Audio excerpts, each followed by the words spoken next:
Sorry, I need to quickly Hi everyone. Thank you for joining us at our Instagram live. It's not Instagram, it's our YouTube live stream. And we very grateful for everyone who's following and listening wherever you are. I hope you guys are blessed and well and staying healthy.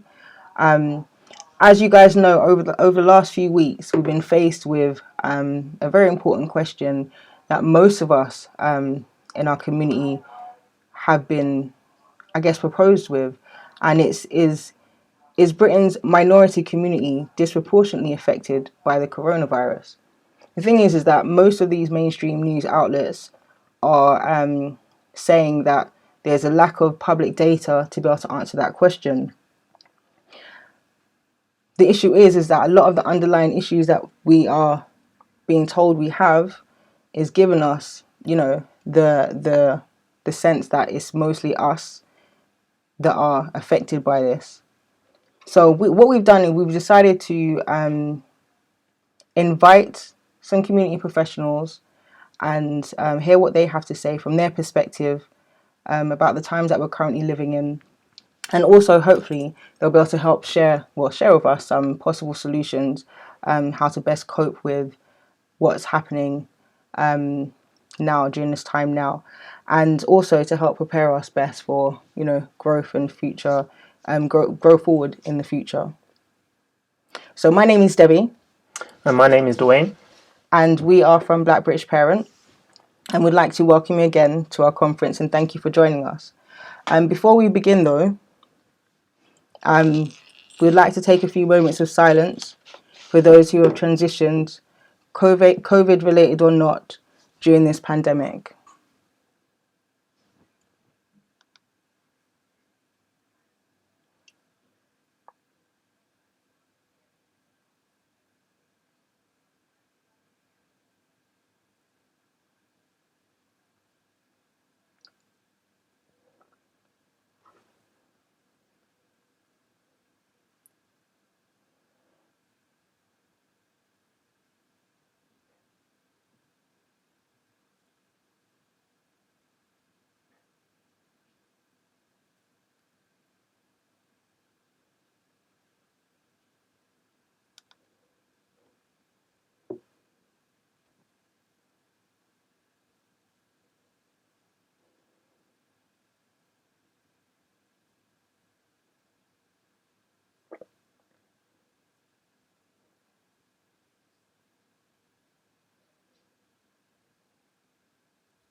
Right, I thought it would be only best to have the moment of silence now, because we're going to have some tough conversations, and I think it's only best that we be as respectful as possible to those that are going through some tough times, and those that have been affected by the current situation, and to let everyone know that we're all in this together, and be open-minded with some of the conversations that we're going to have today. And whilst we're here, we also want to acknowledge our frontline key workers who are risking their health and taking care of others on a daily basis during the current climate too. So we have an extensive list of some amazing and phenomenal people who, are from various backgrounds, and some of the areas that they cover kind of cross over in various different ways as well. So we kind of thought we'd just have like an open conversation, ask a few questions. And if any of you guys have any questions that you'd like us to put forward to our panelists, please by all means do put them all in the comment section, and get involved and let people know about what's happening right now, and share, and just let people know what's going on. Is there anything you want to add? No, I'm excited to get the ball rolling on some of these discussions. Yeah. So we've got a few more moments until some of the panelists join us.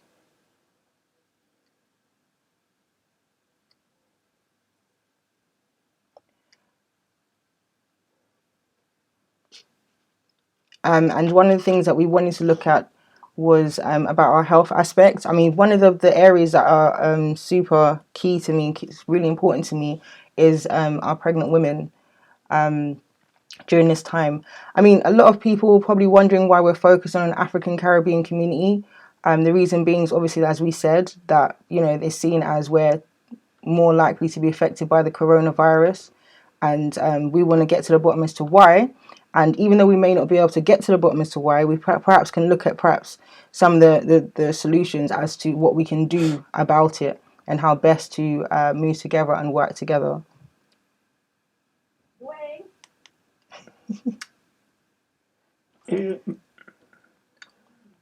That's all right. We just muted. So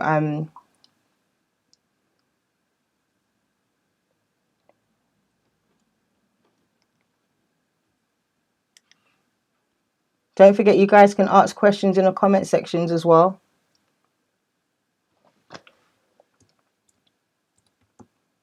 And we'll try and put it to our panelists.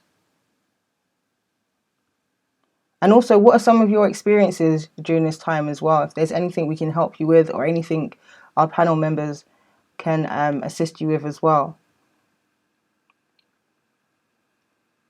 Are we starting yet?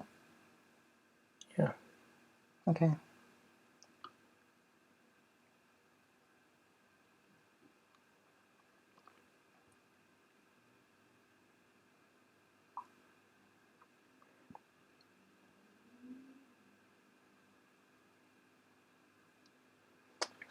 So we're going to begin our conversation with Sister Delia. She's a phenomenal woman. She's a doula, or retired doula, retired midwife, helped on hundreds of births. And is currently a birth educator, and she has her website and podcast, Pregnancy Without Fear. Sister Delia, would you like to share a little bit about yourself, please? Hi. Big black British parents. I have to and thank you so much for this opportunity, really, and hope that anyone who's listening will get some good information from all of us, all the speakers that that we've invited. Myself, I'm a qualified midwife. I am a retired doula. I'm a psychotherapist. I am also a VBAC coach, and I'm also now a podcast host, Pregnancy Without Fear, to try and empower women, as well as not only pregnant women, but women in general as well, on the information that's needed if and when individuals would like to conceive. And it's whether or not we get the right information in the right way with the right support so that we can have... Hold on a second there. Some of the listeners are saying they can't hear you, so I'm just going to try and find out why. You can hear me, can't you? Yeah, we can hear you. Yes. Let's give that a go. Do you want to... You hear me now? If anyone putting a thumbs up, I can say they can hear me. Let's find out.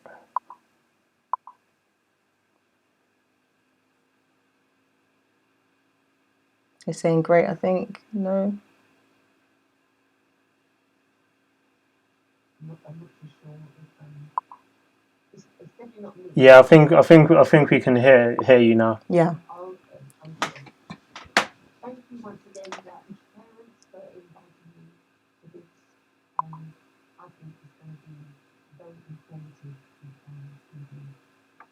I myself, I am a retired midwife, a retired doula, I am a psychotherapist, a feedback coach, and a podcast host for Pregnancy Without Fear, where I try to get as many health professionals in different areas of the pregnancy world that can empower, inform, and give and help those who are either pregnant, not pregnant, maybe wanting to be pregnant, to try and get them to research more and be well informed. 1 second, they still cannot hear you. Would it be on her side or?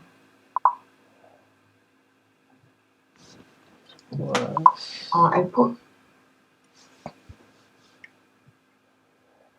This is so upsetting. Modern technology, eh? You're saying it's better. Thanks. Awesome. Alright then, so what it is there's a time delay in terms of real time as we're having a conversation and when everyone can hear us. So once we're resolving the issue, there's probably like a 20-second delay before we know whether it's actually worked or not.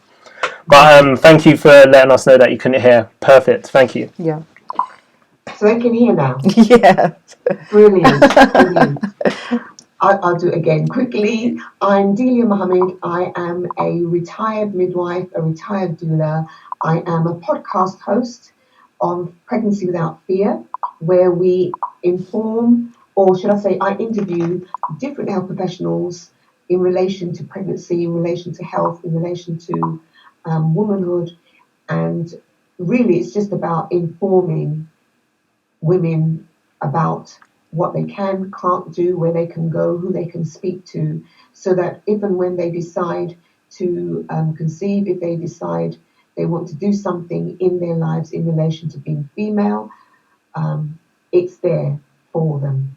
So yeah, that's really my role. Right now, I am just really trying to empower women in this time that we're in of lockdown, in how they can prepare themselves, how they can do better whilst they're at home.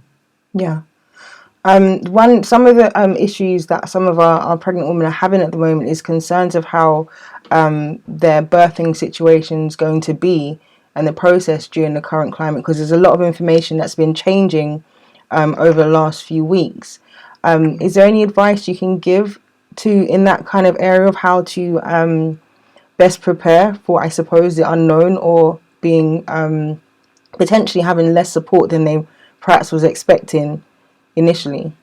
It's really difficult because obviously each individual expectant one has her reasons why. Some will be high risk, some will be low risk, and it's really about following the procedures that's been given to us.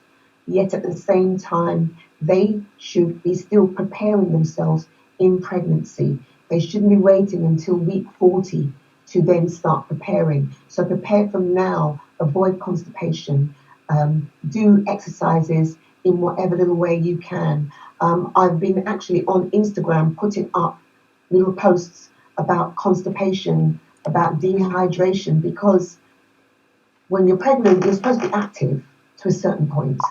If the weather's so lovely now, however, mothers really can't go out there and go for walks in the park, or or just be out in general. So they're at home a lot of the time and they're stuck, but they're stuck sitting down. They're not stuck being active at home. Mm-hmm. So I recommend that if they've got a cycling machine at home, a treadmill at home. Did I say treadmill? No. Is that right? Yeah.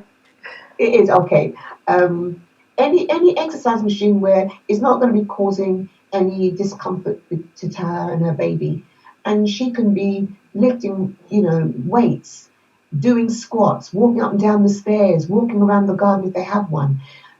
Just being active where the body is not, the blood in the body isn't coagulating. What we don't want are blood clots.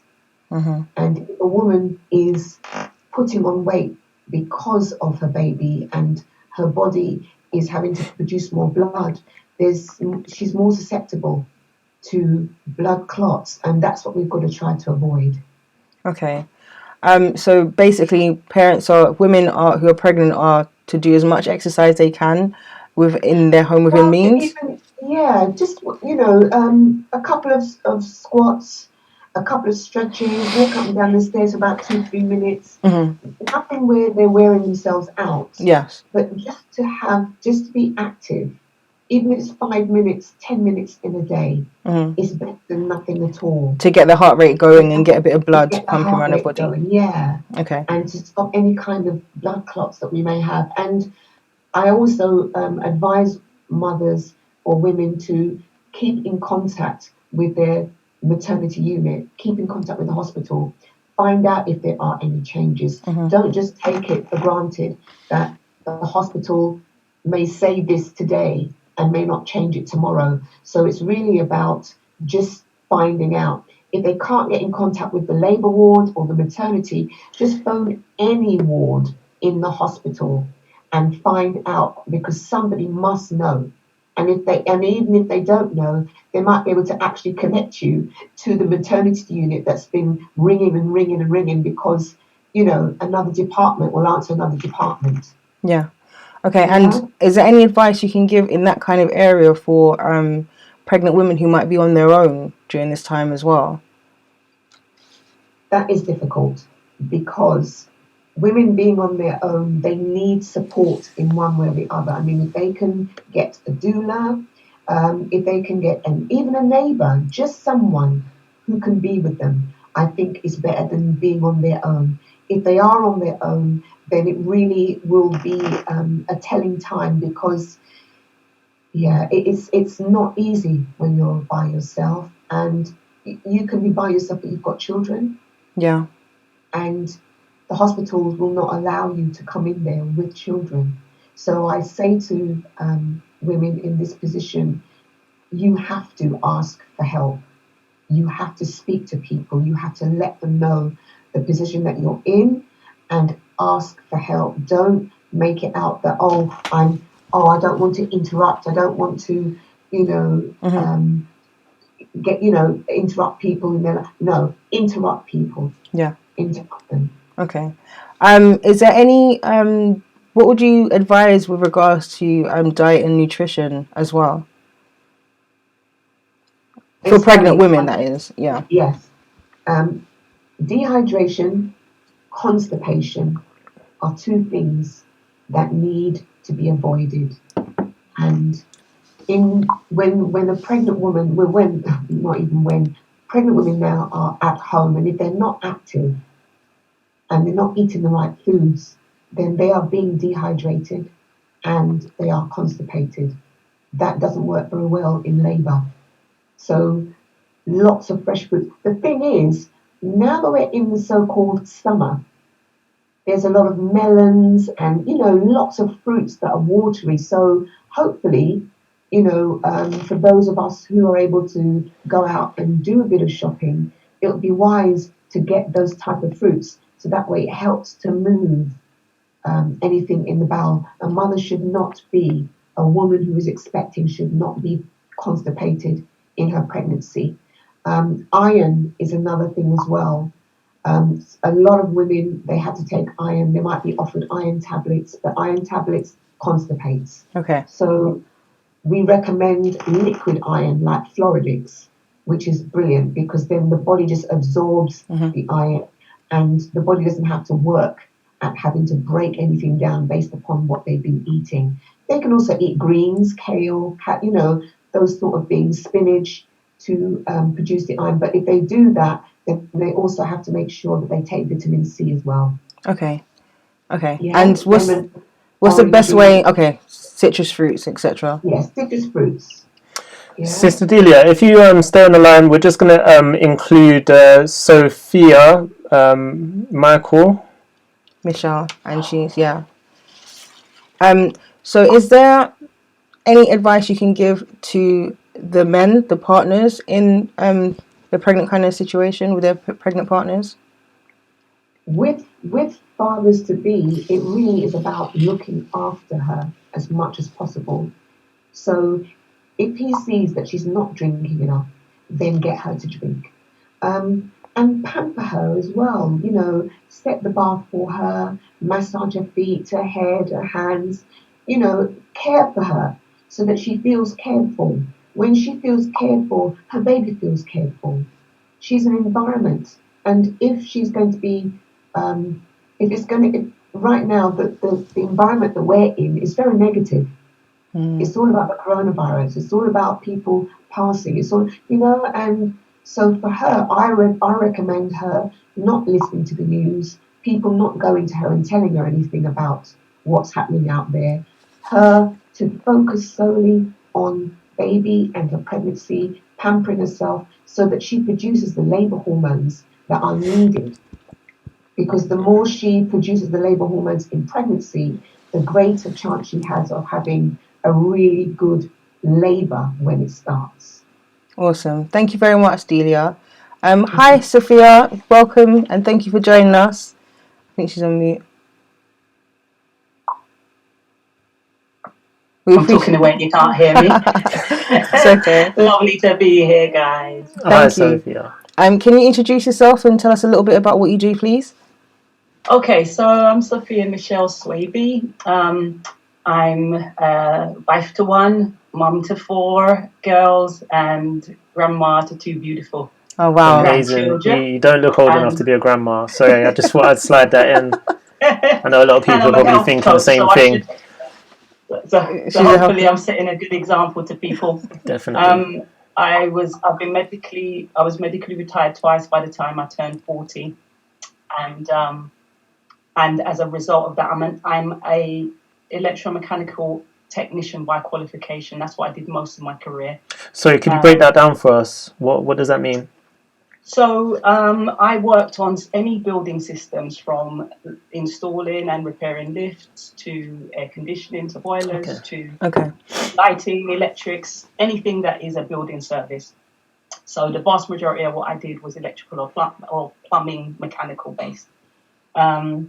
And so when I became ill the last time, which was in 2012, and I lost normal function on the left side of my body.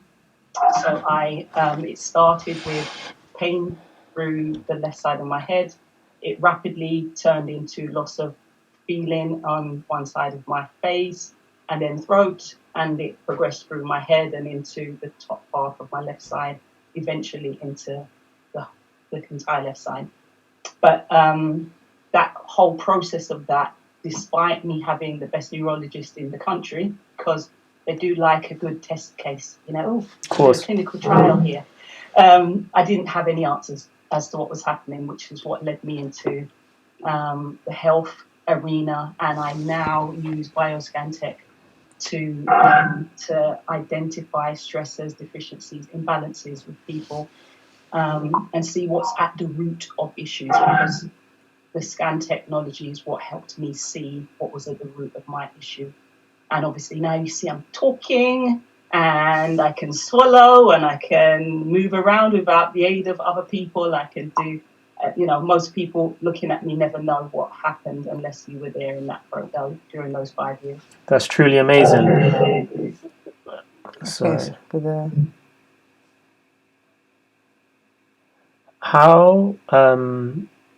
How do people get it wrong? What is it that people are doing wrong which would lead them to have health issues such as the ones you've described that you previously had?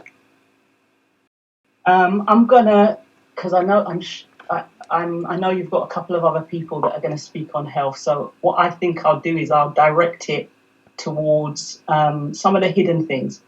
So for me, I worked with a lot of heavy metals. So I had a lot of heavy metals in my body. I didn't know anything about. We were very careful about things like asbestos. And we were very careful with mercury specifically. But everything else, like lead, we worked with, and so on. So I worked with a lot of heavy metals, and I had a lot of heavy metals in my body. People that live in cities have a lot of heavy metal toxicity. Our skies are sprayed. Those that still drink and cook with tap water are getting not only heavy metals, but hormones and all sorts of other chemicals that are being ingested on a daily basis. So some of the things that are hidden are things like that. We don't necessarily feel it. For me, I thought it was a curse for a long time that I would feel like swords being run through the left side of my body, my head especially, if I was near anything electrical. Now it's a gift to me because I notice when things shift in the environment. I notice that I have an increased a different sensation, or I will start to get pain through there. So it's a nice signaling for me that something's going on. And at this time, there's lots of talk around 5G and is it a conspiracy and is it this and that. And I know for myself that I was massively impacted by electromagnetic frequencies. And think about it in the simple sense. If somebody's got a lot of metals in their body, think of me like a magnet.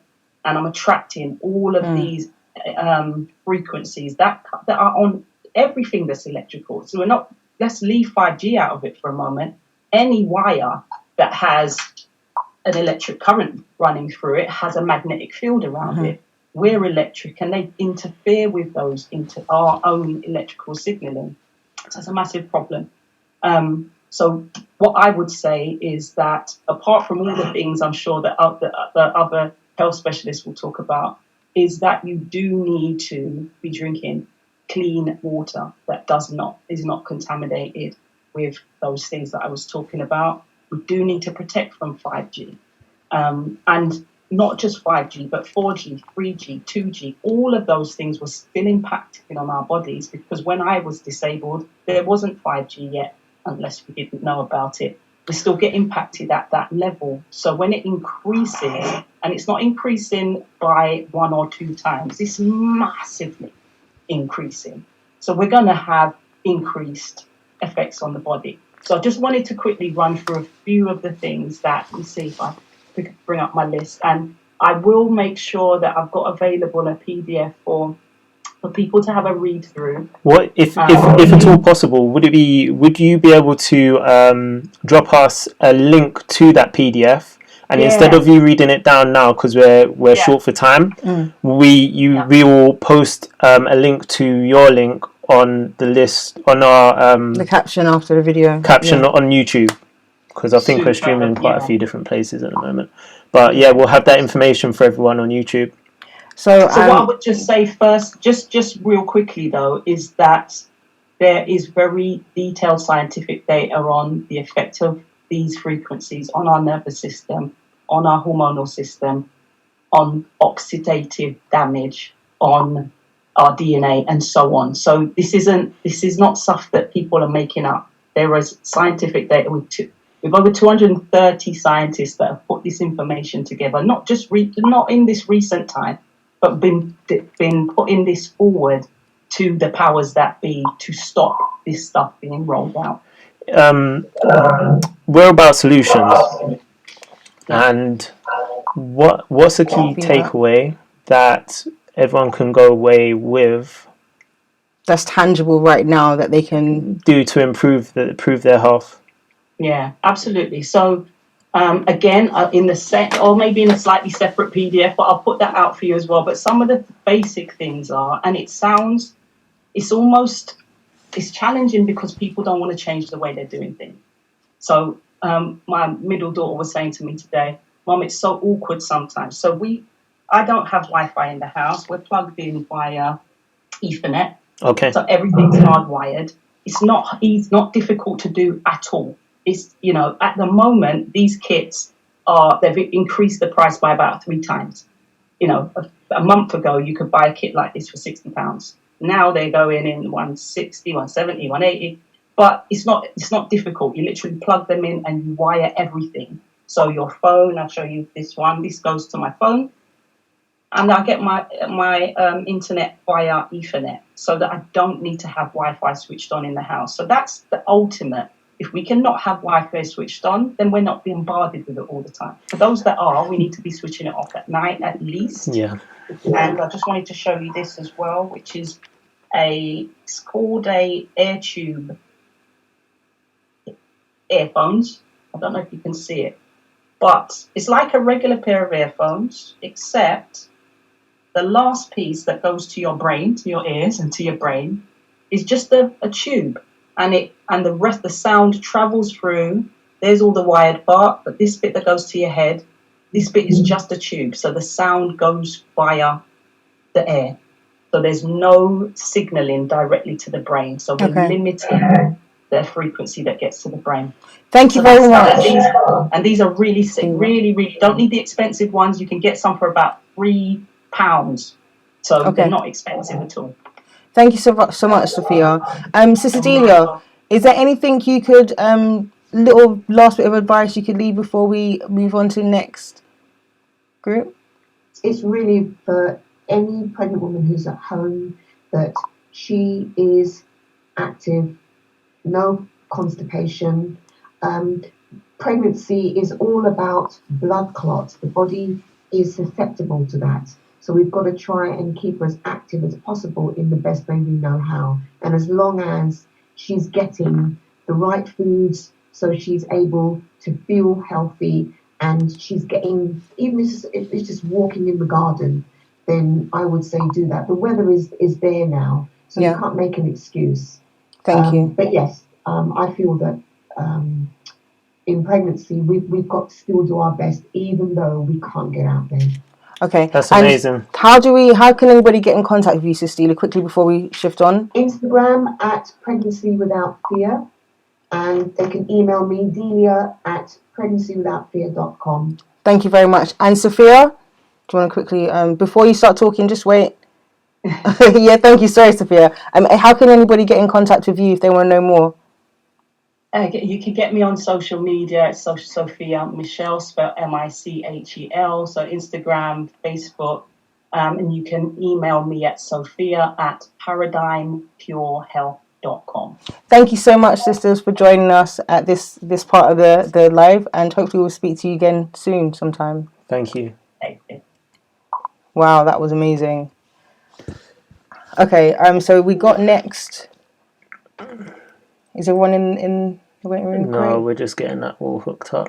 Okay. But I think we're on that camera. No, we're on that We're in this camera, not that one. This one. A couple different cameras set up. But yeah, that's amazing. That was very empowering. We're just setting up the next lot of speakers. I hope you guys was able to take down some notes. I hope you guys have got your notepads and pens, or you're taking notes of what our speakers have been saying so far, because all these things are important, and we don't always often be able to speak or hear from people who sound like us, look like us, and live the experience that we're living right now. It's very different because we're always finding things, which is no disrespect, but we're always hearing things from the other side of the waters, from the African American community, but very rarely do we hear much from our African, Black, British, Caribbean community here in the UK. So this is awesome. And as we said, you heard their information that you can find them all at and find out more.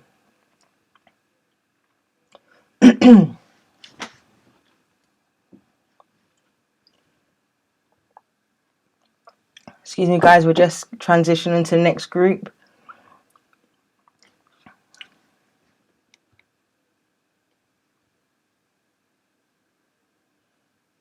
Is there any questions in the comments? Networks, John. Okay.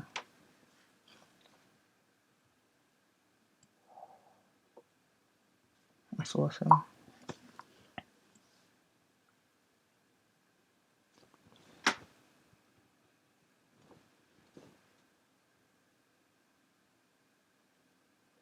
So guys, is there any other questions you wanted to put to our panel? We have some amazing people coming to join us for the rest of the evening in various different areas. And if there's any questions you have for any of the panel members, but you haven't been able to ask them directly to them, we can try and get them to them by email, or you can ask them by email yourselves. So just a quick recap for all the pregnant women out there. Make sure you are getting as much exercise as you can without too much, strain, and making sure you're hydrated, and making sure you're keeping up with your nutrition and building up your immunities that way as well. And also, for anybody who has any ailments, consider about getting rid of the Wi-Fi if you can, and go through what did she call it? The plugin. Oh, the You know more headphones. about. Yeah, no, the internet. Oh, using Ethernet as opposed to Wi-Fi in your house. Yeah. Lee, if you're listening, could you jump back into the Zoom as well, so I can let you into the main area. But how you doing, Marcia? She's on mute. Hi, Dwayne. Hi, Debs. Hello, darling. Thank you for joining us. Of course. Would you like to introduce yourself and tell us a little bit about what you do? My name is Marcia Brock. I have a project management company and a children's charitable organisation. We kind of just have lots of different projects to support the community, internationally and locally. And we just try, both called SMART, one Smart World, one Smart Kid. And we just try and make our world as smart as possible. Mm-hmm. Yeah. Okay. Yeah. And are we going to introduce Serena? Hi, Serena. Thank you for joining us. If you don't mind, could you tell us a little bit about yourself and what you do? Hiya. So I am a project management consultant. I work on personal, business and lifestyle management, and also work with quite a few charities in the community, supporting through strategic management. That's me. Awesome. How in your personal what you've seen going on since this virus has kind of been put upon us or has arisen? How have you seen things change? How have you seen it affect how your business is run or people within your business community? Okay, so obviously there's quite a big shift in how we work. So lots of people working from home, obviously, quite a big shift in how we communicate with people. And for a couple of the organisations I work with, moving things online is really, really important right now to support the young people and our staff and volunteers. So, you know, it's quite a big shift. It's not easy for everybody. Not everybody's up to date on tech. I mean, I will say I'm not the best on tech, but there are people who know less than me. So, you know, that can be a bit difficult, getting everybody to understand how, how the technology works, how best to tap into it. For some of our young people in one of the organisations I work for, Code 7, there's been a lot around how do we run, music sessions and mentoring sessions for young people who may not have access to internet and, data on their phone. My work at the Alito Foundation, a lot of stuff is shifting online, but, we're dealing with slightly maturer young people. So, that access is slightly different because they may be at uni and already using such technology. But yeah, there's a big shift in the way that we work, but also the way it's affecting us, mentally, physically, emotionally, because, we're not only transitioning in the way we work, but also this lifestyle transition. Yeah. Do you think, obviously before this whole situation happened, a lot of people couldn't really see or envisioned how they could potentially earn money or work in their standard 9-to-5s and be at home more?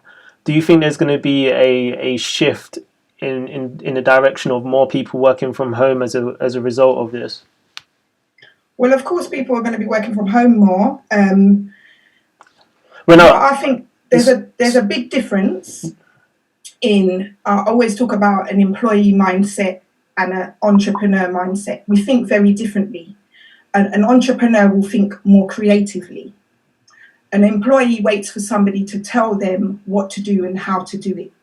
Now, when you've got something like that, for somebody whose mind is more focused as an employee, and doesn't have that creative mindset outside of work, it's a lot harder for them to think about how they manage and cope in a completely different environment. And for some people, going into the office gives them a vibe to and motivates them and maneuvers them differently. I'm quite happy to stay at home and work from home. I can motivate myself, but other people need people to bounce off. And where that's not happening, that understanding of how you function as a person is important. So a lot of the work I do with people around their lifestyle and personal management is who are you as a person? What works good for you? Do you need to be around people for things to be able to move forward? Do you need to be accountable to somebody? Are you able to sit in your own space? Would it work better for you if you only did it for 15 minutes every day, or would you prefer to work in blocks of time? So there's lots of things that people have to process at this time to be able to manage themselves in this new environment. And it takes a lot of self-focus, and taking you need to take a pause when something like this happens. You need to stop and review where you're at with things, because I probably for a lot of people it would be am I going to see to the end of the month if I can't pay my bills? And for some people that's first and foremost in their head. For myself as an entrepreneur, I'll be thinking that's not a problem. I can juggle this, I can juggle that, I can probably go and do something here, run a workshop there and make my money. But for someone who's an employee, that's in the hands of somebody else. And, that's a big concern for people. So, there's lots of looking at yourself and how you manage things and being able to cope. What are your coping mechanisms? What's your overwhelm strategy, as I call it? What do I do when I become overwhelmed? What kind of things can I, shift and move around so that I don't get into that space where I'm so, in my head that I can't function, that this, causes me added anxiety and stress. So, for me, there's a lot of a time to pause in, taking the time to figure out where you sit with things and then creating some sort of plan around that. Okay. Is there any ideas of, I guess, suggestions of how people can actually, tap into coping with it? Because as much as we can look at questions why, once they figured out why, what would be the next step from there? Do you think that could help people through that? Yeah, so just, readjusting your schedule, the times that you're available to work, because especially if you've got children at home. So I had, for myself personally, I've had to adjust my timetable so that I can still homeschool and, be in all these thousands of Zoom meetings I'm supposed to attend on a daily basis. And just being realistic. It's really important that you are true to yourself and what you are able to cope with. Okay. Thank you. So, I've got lots of tips and tools on my pages and some, PDFs available that, I'm happy to share. And I've got a group on Facebook around focusing and being able to transition. So you'll be able to send us the links and we can put them in. Yeah, definitely. Awesome. I can do that. Yeah. Marcia, what, for anybody who perhaps is thinking about becoming or are new, fresh into the entrepreneur kind of lifestyle at this time, is there any advice you can give to people at this time? Because obviously it's going to be a bit challenging for them. I think this time's probably an easier time than before, just because we have access to platforms like this. We can meet people virtually and it's not going to be an unusual request. When I first started in business 15 years ago, that would have been unheard of. If you're not physically at the meeting, then you don't know what's happened. I think utilising what we have freely available to us is really key for an entrepreneur. You have, I've had websites I've had for 10, 12 years that I've never paid for. I've always used Wix or things like that. There's lots of different free website hosting companies that will give you a website and it's a few clicks of a button. So having a business owner set up and look professional, there's several different ways that you can do that. Have a free website, and don't worry about it. You can have a posted domain name that you've paid for, and you point your domain name to that free website. So it looks official when you're going out there, and people don't tend to, some people do read the top of the website once it's open, but as long as your website then still looks professional and has great links to contact, then there's no need for you to worry about that as a bill. I think becoming an entrepreneur, you have to know how to budget, and you have to learn to live on a budget. That has been the key thing for me and the family, because when you have the ups and downs of business, which is the roller coaster, it's frightening not having a set wage if you're used to that as an employee. So just learning to more budget for the year. So when I first started, I would budget for the year and only work 9 months so I could have 3 months off, because I'd budgeted for the year. So I liked that element of freedom. I would then have only your set times that you work. As a mother, the school run makes no sense to me doing 9 to 5. Like, I would, it starting 9 to 5 and your children go to school from 8:50 till 3. How does it pan out? Yeah, so my business started realistically because my daughter started school. None of that made sense. I was like, no. I work from 10 till 2. I will take calls between those times and have maybe the meetings or get to wherever I needed to, because it was more physical then. But with what I wanted to do with Smart was to do just this. I can speak to anyone, anywhere in the world with the smarter elements of technology, because my background Cisco's is the reason why the internet works. Like, everyone thinks it's computers, but I'm in my bed, I'm on my massage mat, and I'm having a video conference to the world. Those are the things where you're an entrepreneur, you have to utilize what's freely accessible to you. I'm happy to share. You can go to my Instagram page, Marcia_Brock, if you want any support with that at all, because I think it's really important that parents are actively being able to be parents. Becoming an entrepreneur opened that door for me.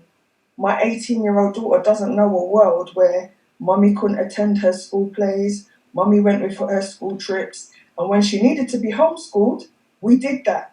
We done our homeschooling. She done exams at 13.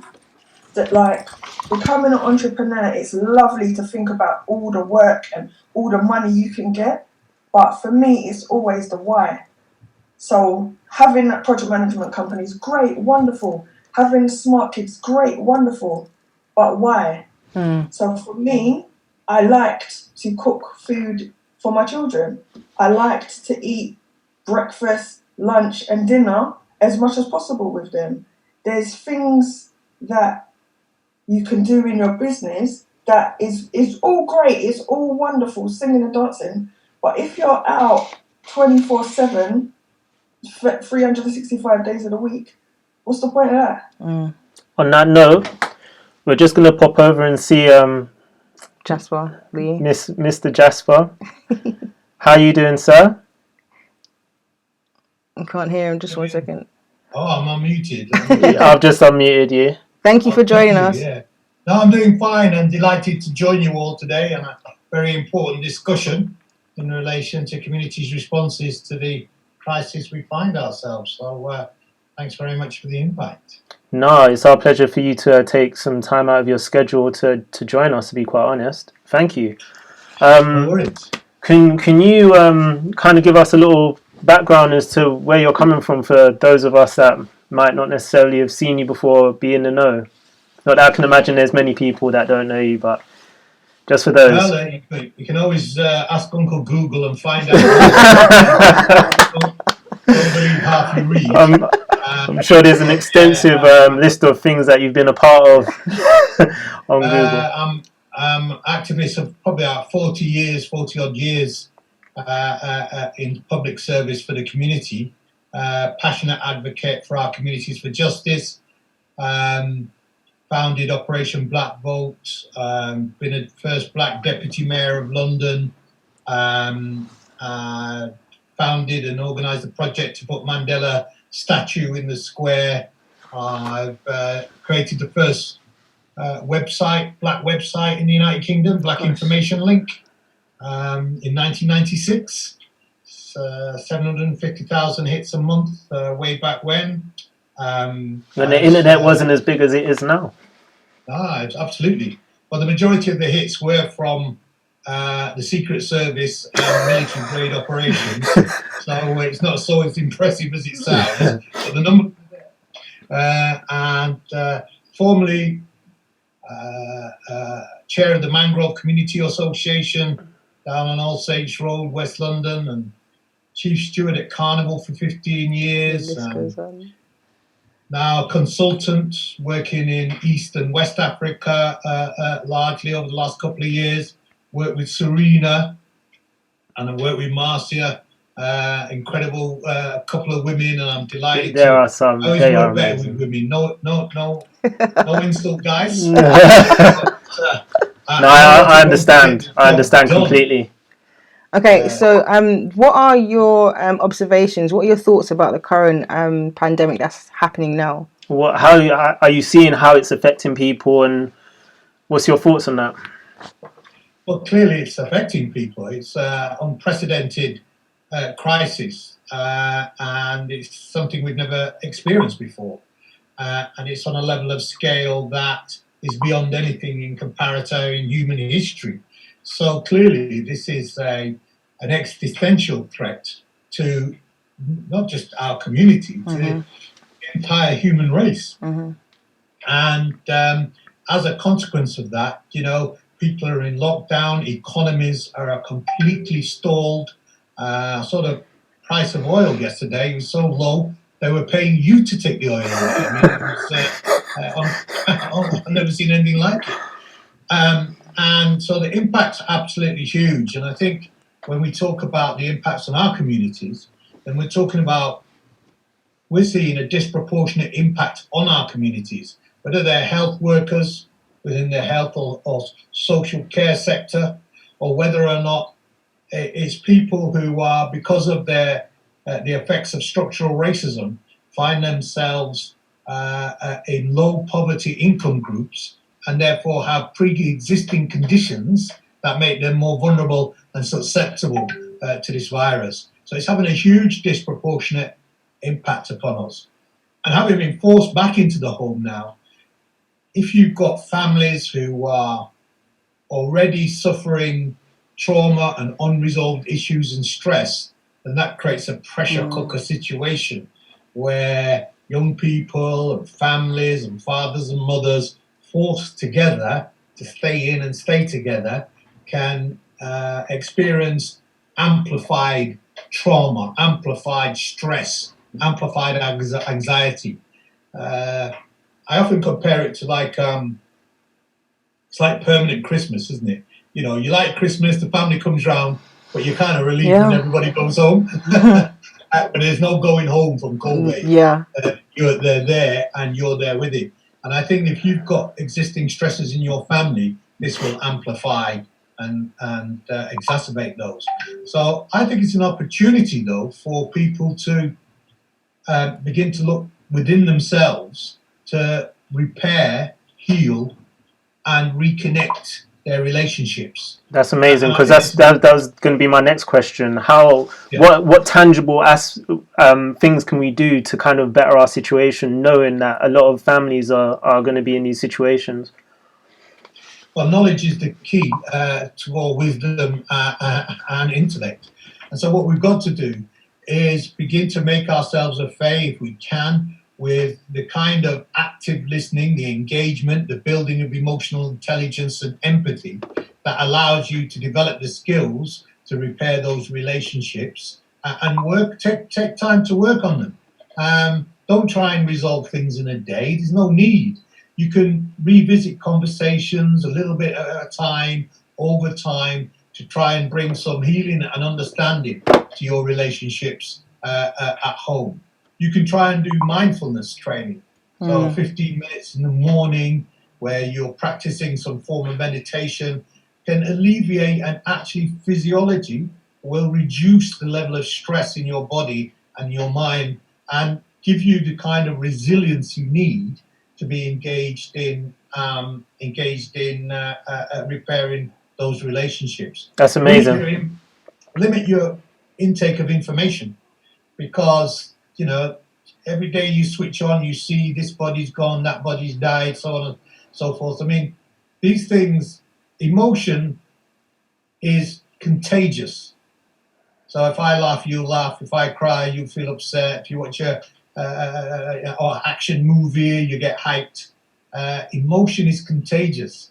So if you're not emotionally resilient, and you expose yourself to constant misery, constant sadness, tension, then that transmits itself to you. And therefore, if you limit the extent to which you intake information, I think you can have a better balanced and make some mental first aid interventions in your own life. Get a project. God knows my wife has had me doing every Easter bank holiday job that I promised to do in the last 30 years. I hear you, brother. I mean, I've gone into places in my home I haven't seen in years, maybe. It's so get a hobby. Find something to do that can give you that, just take you out yourself. Whether that's reading a book, whether that's, making models, whether that's origami. Choose one of the very many and find yourself a project to help yourself. That's amazing. And also to the men, because we're hearing very much higher rates of domestic violence in the home as a consequence of that. And it's not just domestic violence against women. I mean, it's domestic violence sometimes from our own young men to their mothers having been forced back into the house. So we as men have to now, if you like, have our own COVID mutual aid society, where we're reaching out to the young people that we know, we're reaching out to other men that we know who've got issues and problems, and trying to give them some assistance so that they can better cope with the anxiety, stress, and anger management that may be going on in their lives, that may be leading to, physical, mental, or other types of attack on women and their children. So I think that's very important that we do. And I also think, finally, help other people. Get involved in these COVID mutual aid charities. I've met neighbours, I've walked past them for years. But now I know their name, I know their dog, I know where their mother is. I've now been reconnected to a community in my immediate area that I frankly wasn't aware of, and that's because I'm involved in trying to help other people to do these other things, which are around, if they need a bit of shopping or they're socially isolating, can I bring something to their door? And there's a whole network, isn't there, online, where you can plug into. And what you can find is, and it's been scientifically proven to be so, that if you help others, it aids your own mental health. So those are the kind of strategies and tactics, I think. But I concur with Marcia, actually. It's a good time to start your own business. And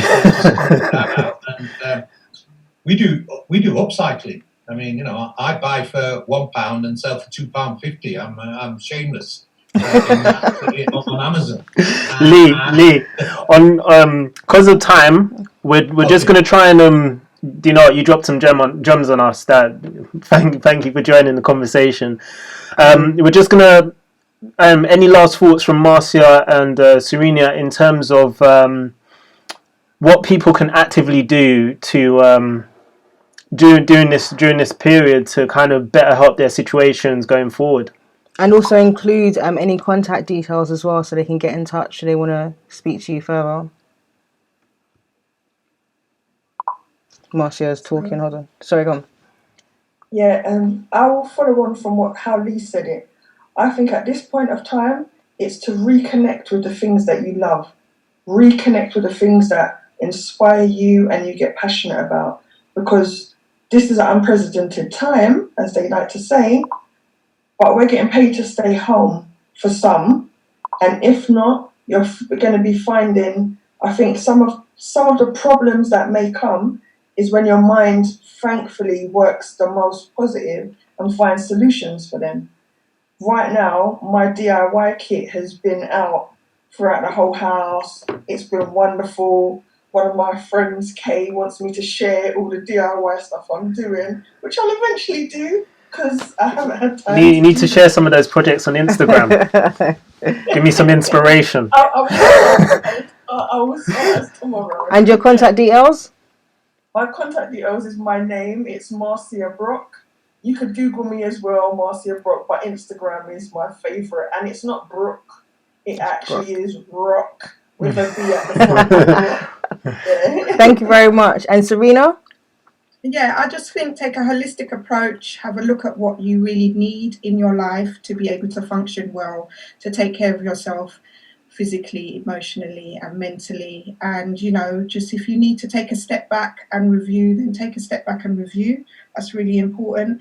And think about your interactions with other people and how you can benefit yourself and others as well. So thank you very much. Amazing. Thank you so much for coming, you guys.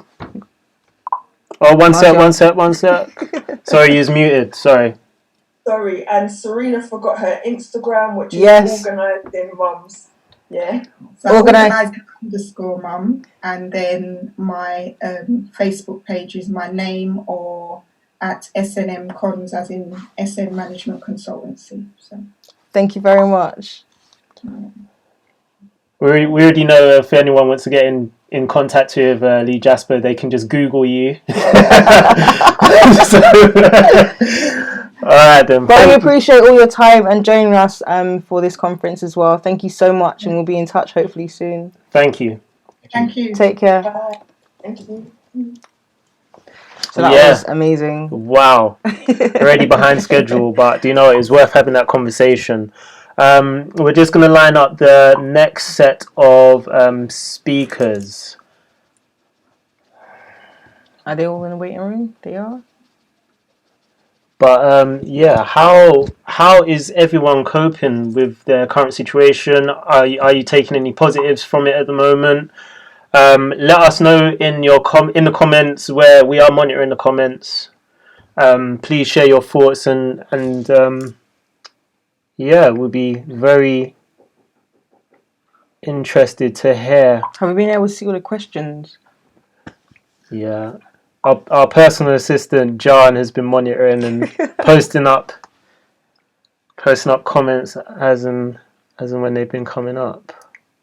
Okay, that was amazing to have Lee Jasper join us as well, and phenomenal guy, and also Marcia Brock and Serena Nalty-Coombs.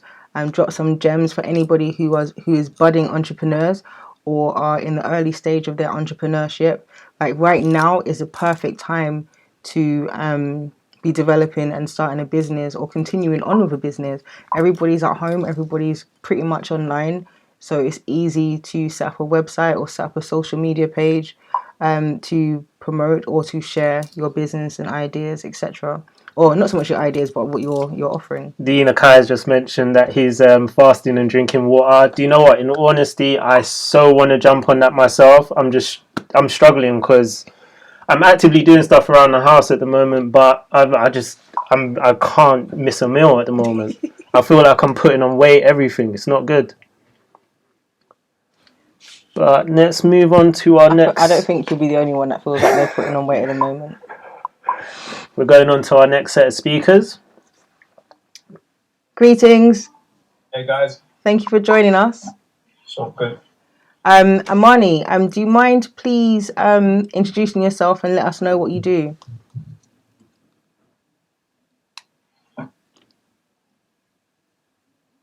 I'm a social entrepreneur. I'm a youth activist. I created a short film called Amani that stars Japan Wade. That was a Cheryl's story. And I'm just here to give hope to the next generation, basically. Awesome. Welcome, Lisa. Can you also introduce yourself and tell us a little bit about what you do too?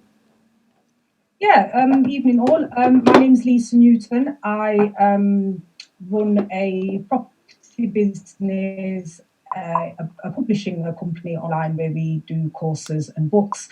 And what really keeps me busy, though, is my bookkeeping service, so helping people with their accounts and finances.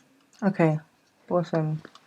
As you know, the current climate that we're in at the moment is causing a lot of people to be concerned, particularly with young people as well, with parents managing and having relationships with the younger people who are normally out at school or doing whatever they're doing with their friends. Amani, is there any advice you could give, or perhaps to young people coping in the current situation at the moment? Yeah, definitely. Some of the conversations I've been having is that our young people, especially, are not necessarily adhering to the lockdown kind of restrictions, and so I would just encourage them. You got to stay at home because obviously the ramifications on your family are massive. Especially, we're looking at the statistics and seeing how it's decimating a lot of our community. So I would just encourage young people to try and stay at home. I appreciate what Lee was saying before about, obviously some of the situations at home are not necessarily the best.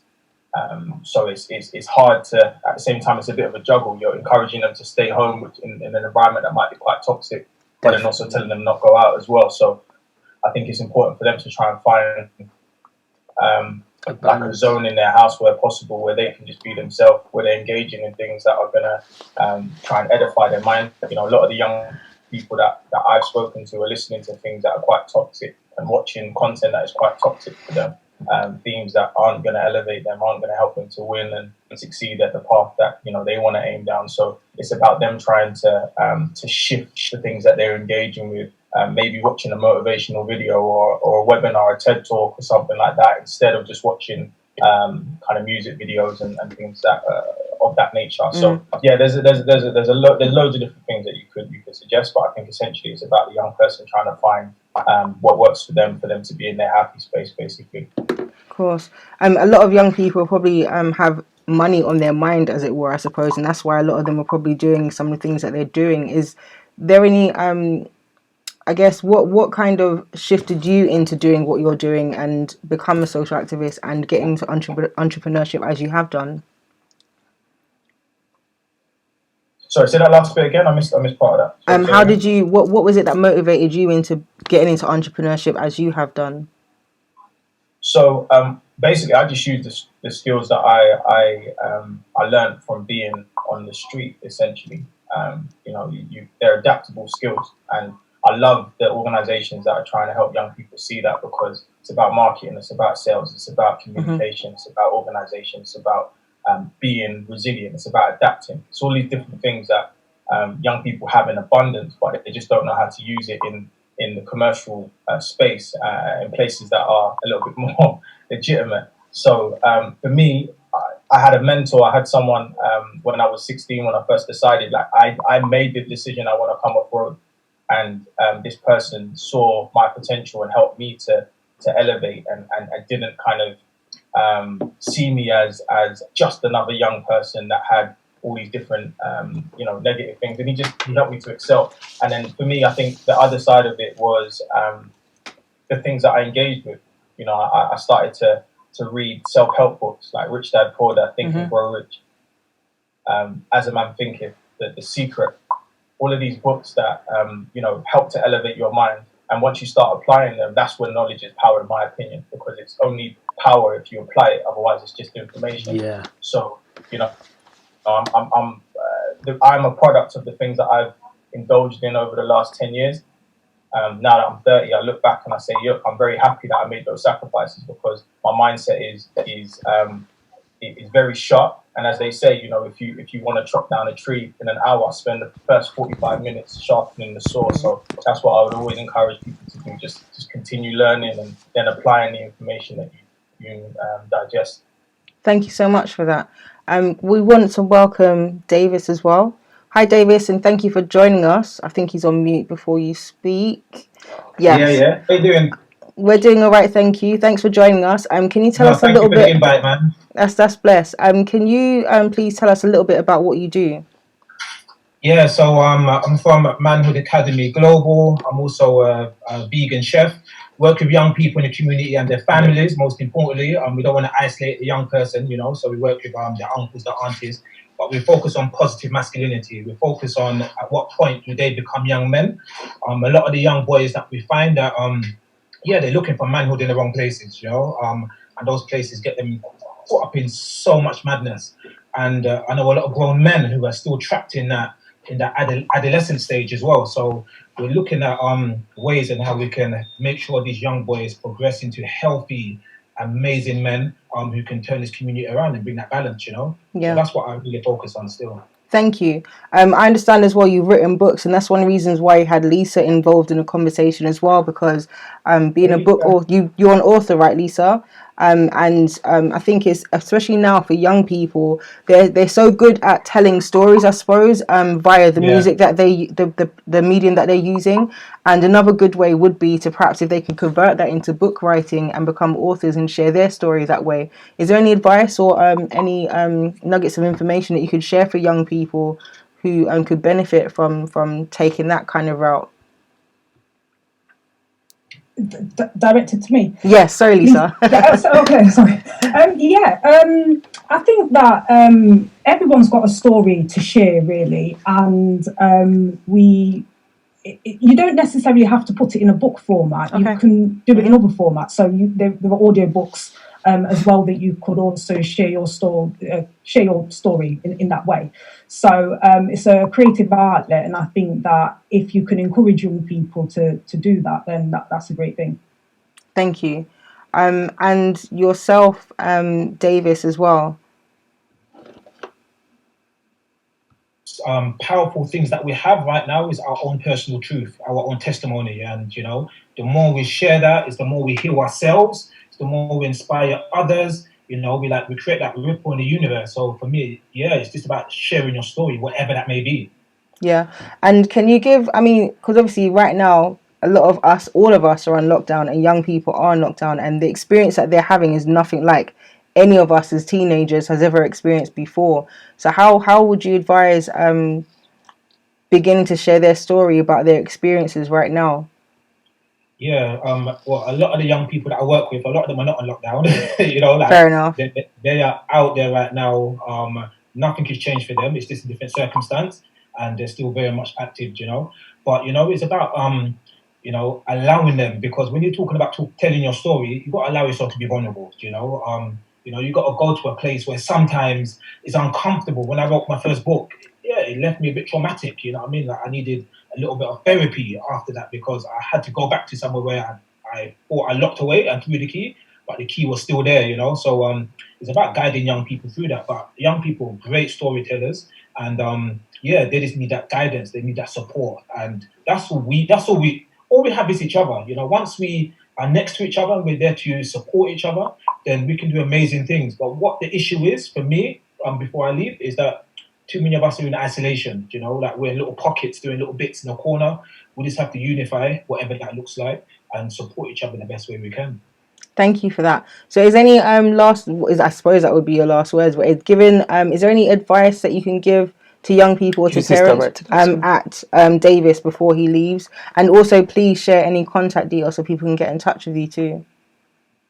Yeah. Is that for myself? Yeah? Yes. Yeah, so if you just Google Manhood Academy, it will come up, or Davis J. Williams. So that's how you can find myself. And in terms of advice, just look after yourself, man. In this period, there seems to be a drive to, you can be an entrepreneur, you can have your businesses. Sometimes you just might want to sleep and just do nothing and just unplug. And that is okay as well. But healing for me is the most important thing. Like whatever it is you need to do, whoever you need to connect with and apologize to, whatever, this is the best time to do it. It's all about showing gratitude right now and loving your neighbor. Thank you very much for that, Davis. And Amani, is there any last bits of advice that you'd like to leave our young people before you leave? Yeah, so most definitely. And I'm loving what's been said already. I wanted to echo what's been said about sharing your story. So the short film that I released was about my story. When I was 21, I got stabbed 7 times, minding everyone else's business other than my own. And the reason why the film was released is because I needed other people, young people coming up after me, to see where this path goes. And Davis, you said something so powerful before about being vulnerable. and that's not available to everybody. You know, not everyone is able to do that. I had to go on a journey, because if I told the story how I felt at the time, I would have cussed out everybody. My mum and dad did this and this person did that. But all you can ever do in those situations is take ownership. So I would always just encourage young people to take ownership of their story and their situation. Definitely one of the things that I was writing down a minute ago was about journaling. You know, it's such a simple thing just to write down your thoughts every day and to say, you know, this is how I feel, and making it a little diary or an exercise that you kind of habitually do, because I think that what's going to be really, really important for this generation coming up next is that they are able to express their feelings and you know, the things that they're going through. Because I feel like my generation didn't have that, and I'm sure older generations feel like that as well. You know, there was like taboos around certain topics, and now this generation is empowered to share their thoughts and their feelings. So just journal, write it down, because at the end of this process, this lockdown, this COVID-19, you're going to have a story to tell that may be the difference between you staying where you are and you elevating from where you are. So that's what I would say. I'd say that this is a time to reflect, and parents as well. Try not to be too hard on the kids as well. You know, my mum and dad, when I was at home, they were great parents, but they came and they parented me with things that with kind of tools that they've been given as children. And so it's important to try and translate. I'm not saying you've got to be friends with your parent, with your children, but you've got to try and see it from their perspective where possible, and try to talk with them instead of talking at them, and having that whole children should be seen and not heard kind of mentality. Because I feel like this generation will just shut down, and someone else will grab their attention, something else will get them hyped up, and then you'll be saying, well, why is my child behaving like this? And you know, I just personally feel like there's a lot that can be done within families individually and also collectively in order to kind of progress from this situation. So yeah, to echo what you were just saying, a lot of the time parents come to us and they explain their situations that they're going through with their children, and it's like, how do I change the child or the young person in that situation? And more often than not, they're not actually reflecting on their actions and how they're interacting with their children, or the history or the healing that they need to do with them. And I just want to add there as well, like there's two words that are so powerful to a child. Just say I'm sorry, or I made a mistake. You know? Yes. I think when I was younger, that was like missing from my household, and that's, you know, as I said, I can't disrespect my parents because that they were products of their parenting, and so this is. But I would say, you know, the next generation needs to hear I'm sorry. They need to know that the parents are human, that they make mistakes, that maybe they shouldn't have spoken like that, that actually you were right. Because I think that then what that does is it allows the child to know that their voice is valid, that they have value in the house, and that you as a parent are not just on this pedestal of perfection, because that's not real to them. So yeah, that's what I would say. Just say sorry, try and have honest conversations where possible. Obviously that's not possible with every household, but you know, do your best. Yeah, thank you for that, Amani. How can people get in contact with you should they want to find out a bit more about your work and what you've been doing? Cool. So my organisation is called AVIARD, which is AVIARD. That's AVIARD. If you Google that, it will come up with all the works that we're doing in schools. My short film is called Amani on YouTube, AMANI.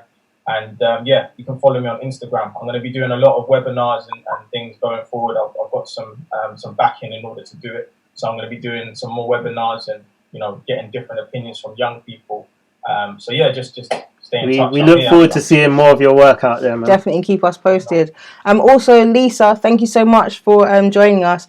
And what's the main message that you would like our audience to leave with? I think that if you are interested in writing a book, I think the journaling, which is what Amani said, is a good way to get your feelings down on paper. I have a podcast called the Authors Podcast, so I interview authors as to how they got the process done. I know that a lot of people have a dream of writing a book, and I think now is a brilliant time, you know, people always say, oh, I haven't got the time, but you can't use that excuse now. You have got the time, so you know you can make the time and you can get it done. So the podcast is on iTunes, it's also on YouTube, and you can contact me, lisanewton.co.uk. I'm on all the platforms: Twitter, Facebook, YouTube, Instagram.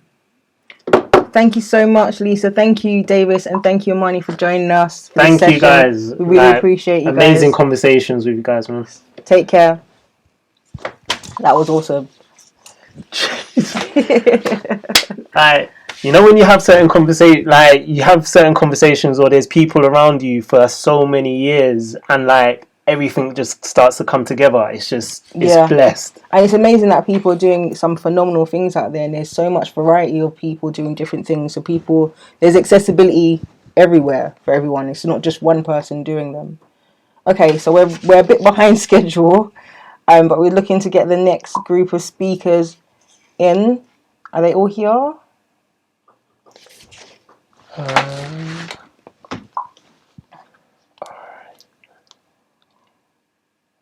Yeah, you're gonna have to bear with us, guys.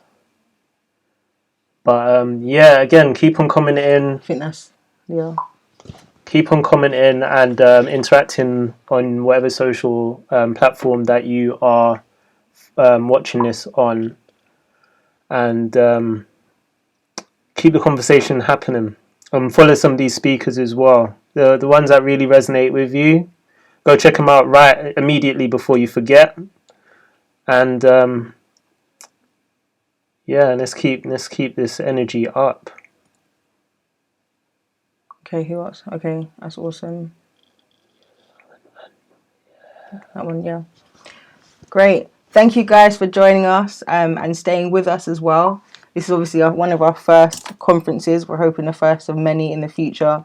And it's been amazing, the speakers that we've had, sharing some facts, some advice, and some great nuggets of information. Hi guys. Thank you for joining us this evening. Yay. So we have, who are we going to introduce first? Let's go with Cheryl. Cheryl. Greetings, Cheryl. Thank you for joining us. Can you introduce yourself and tell us a little bit about what you do? Cheryl Pheonix. I'm the founder of the Black Child Agenda, Tackling the Schools to Prison Pipeline. I'm an independent advocate. So basically what I do is challenge unlawful exclusion of primarily black students, black mixed race students, up and down the UK, Manchester, Leeds, Birmingham, Bristol, London, when they've been kicked out of school, children with special educational needs, who are also unlawfully excluded and treated poorly, and when and where necessary, take schools to the High Court. And the good thing is about what I do is that I'm independent and I have a 99% track record of success. So that says either I'm that good or there's a real problem with how our children are treated in education. Thank you very much. And we have, who do we have? We have Dr. Diahanne. Have I pronounced right? Diahanne Rhiney. Sorry. Diahanne. Sorry, I'm going by spelling. Diahanne Rhiney. Thank you very much for joining us. And can you tell us a little bit about yourself and what you do, please? Well, I do a number of things, but firstly, I'm an entrepreneur and run numerous businesses. But as a child psychologist, I do a lot with any child below 21. And I really specialise with early childhood trauma is the area that I cover. And so really I'm just here to speak about being a parent and these interesting times and how that then also translates to children and what they're going through. So I always say I'm their mouthpiece in regards to a lot of the things they want to say but don't get to say. So yeah. Thank you very much. And welcome, Leah. Thank you for joining us. And can you tell us a little bit about you and what you do? Oh. Hold on, one sec. Wait. Yeah, just on mute. Okay, sorry. Go on. It's all right. Can you hear me now? Yeah. Lovely to see you. Lovely to see Cheryl. I'm so excited. Why aren't the guests excited? Lee's here. Big people are here on the TIG. Anyway, so my name's Leah, I'm the Naturally You coach. I'm a nutritionist, an author, speaker. I focus on Black women's health. And then the main part of my life is that I'm a home educating mum of 6 children, and I have an event and a kind of organisation called Teaching Our Own, the Black Homeschooling Fair, where we encourage parents to take more control of their child's education, whether that's full-time, through home educating or in and around their child's education at school. Thank you very much for that. We wanted to kind of cover the home education aspect of things right now, because obviously parents are home educating their children. The majority of parents are. And for some parents who are, I guess, they're quarantine home educators, they never opted in or were elected home educators. What are your observations of it right now in terms of what you've seen or people may have related to you? And this is to Leah, Salmon. And is there any kind of advice or suggestions you can give for families who are new to this? I mean, thankfully, we are I think we're probably about 3 weeks into the home isolation, home education situation. Mm-hmm. And I think a lot of parents have now kind of found their feet. Like some parents in the chat might be like, no, I haven't. But I think as some parents have found their feet in the situation. So like I was on a conference call with Paul Lawrence the other day, and he was saying that as entrepreneurs, when this whole thing happened, a lot of us were kind of shocked, like, oh my gosh, what we're going to do. And then a lot of us were like, we just need to pivot. We just need to pivot. So a lot of us have pivoted, lifted things online, changed the way that we've done things. And I think that same shock has reverberated throughout all community and all facets of community. Everyone's learning how they can pivot and adjust. And I think the same thing is happening with parents. Children are quite adaptable. So I think the children kind of got with it by the end of the first week. But as parents, I think a lot of home educating or parents who have found themselves in this situation have kind of found their feet with it. A lot of them have realized through the help of teachers and headmasters telling them this, that they don't have to stick rigidly to the recommendations the school is giving out.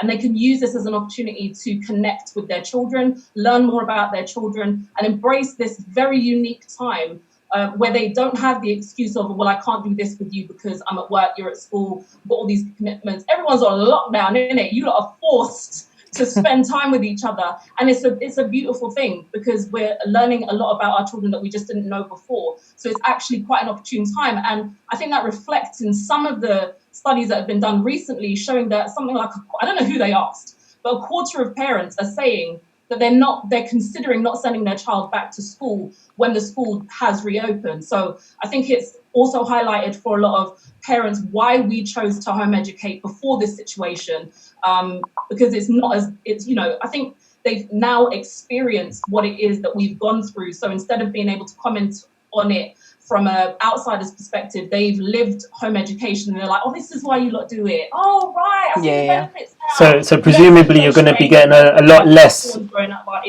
Presumably you're going to be getting a lot less awkward looks when you turn around and say you home educate now. Right. I mean, it's leveled the playing field. And Cheryl, I mean, your work has always mostly been dealing with children that have been excluded from schools, and obviously now the dynamics have changed because there's no school to be excluded from. How has that impacted? I guess, what's your observations of that? And sorry, before you start, the other thing as well is this is obviously going to be for a short time, and children come September perhaps are going to be entering back into the school system. So it's like what should parents be kind of mindful of? Can we hear her? She's not muted. One is that courts are still open, so a lot of my high court cases are still actually happening. Jeez. But they're happening online. I also have a lot of teachers who have children, so their children are also still in school. Children who have educational healthcare plans are also still at school as well. And children from the care system are also still at school. So we still have children at school. The abuse is still taking place, and that's the only thing I can call it. So we're still getting cases. So it hasn't, as I was hoping, it will die down. That's not the case. There is still a lot going on. I still get calls. I'm still getting emails. As frequent as before. With regards to children returning to school in September, they are pushing for this return to school in September. They're actually pushing to return to schools in during the summer holidays and also Saturdays. The children whose parents may not be able to afford for them to get tutoring or for them to be able to access work online, because not everyone's got internet access, which is something that to many of us are, but it is just the reality.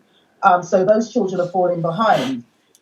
So even with September, we also have remembering exam season is now. So children are preparing for exams.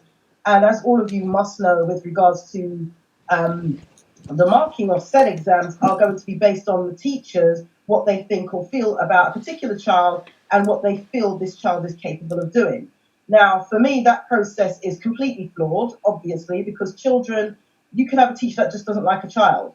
So what does that child do? He will probably end up with an E grade. With regards to that, the process for appealing those types of grades will bring you straight into next. And then we've also got children that are looking to go into university.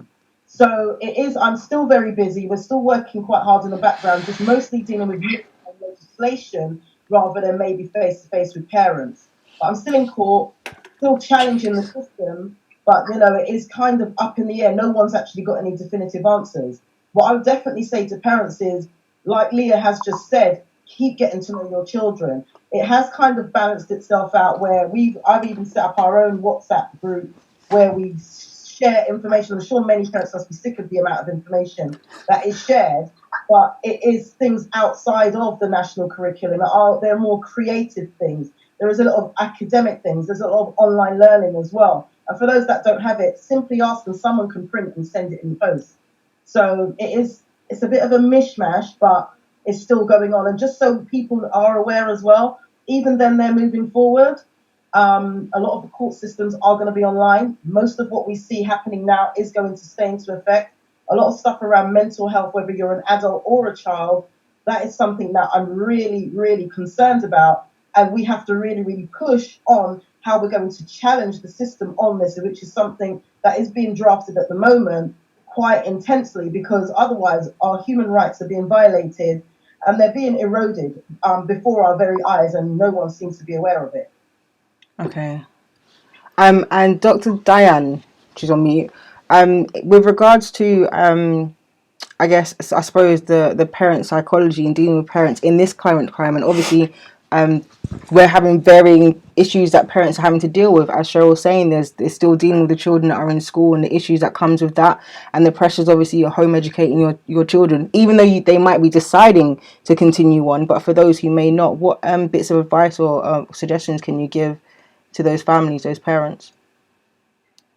Well, I just think it's all about having a routine, and you've got to have a routine. And I think myself, I'm a parent, and it's been a big whirlwind for me, and that's me knowing my children, having things in place. But it's all about setting a routine, and it's not just for the children, it's for yourself. Mm-hmm. So we get up same sort of time, try and get things so that they have, because they have anxiety just like us. So it's about setting a routine, check in with them frequently, listen to them, ask them how they're feeling, talk about some positive things that they can do to uplift themselves. And that's what I think a lot of people are not doing, is checking in with the children. It's sort of like, children, this is happening, and us as adults are all, but they are very inquisitive and they bounce off of us. So if we're anxious, they will be anxious too. So it's about checking in with them. And it's all about trying to catch early signs of anxiety. So if you see that a child seems to be behaving slightly bit out of the norm, it's about, again, checking in with them and finding out very early on, are they concerned about anything in particular? Like my twins are really anxious because a bit what Cheryl said is, how's that going to affect my grade? They're 12. How is it going to affect my grade? Because it's different. I mean, I've actually challenged the girls' school to say, with all due respect, you're not furloughed. You're still supposed to be teaching, and uploading something to Google Classroom is not teaching. I could do that. I could upload to Google Classroom, but it's not teaching. Yeah. And they're not furloughed. So I'm saying, when I have to sit with my girls, and now not starting work till 3, I have to put my work aside to help them to do the work that the teachers are supposed to be doing.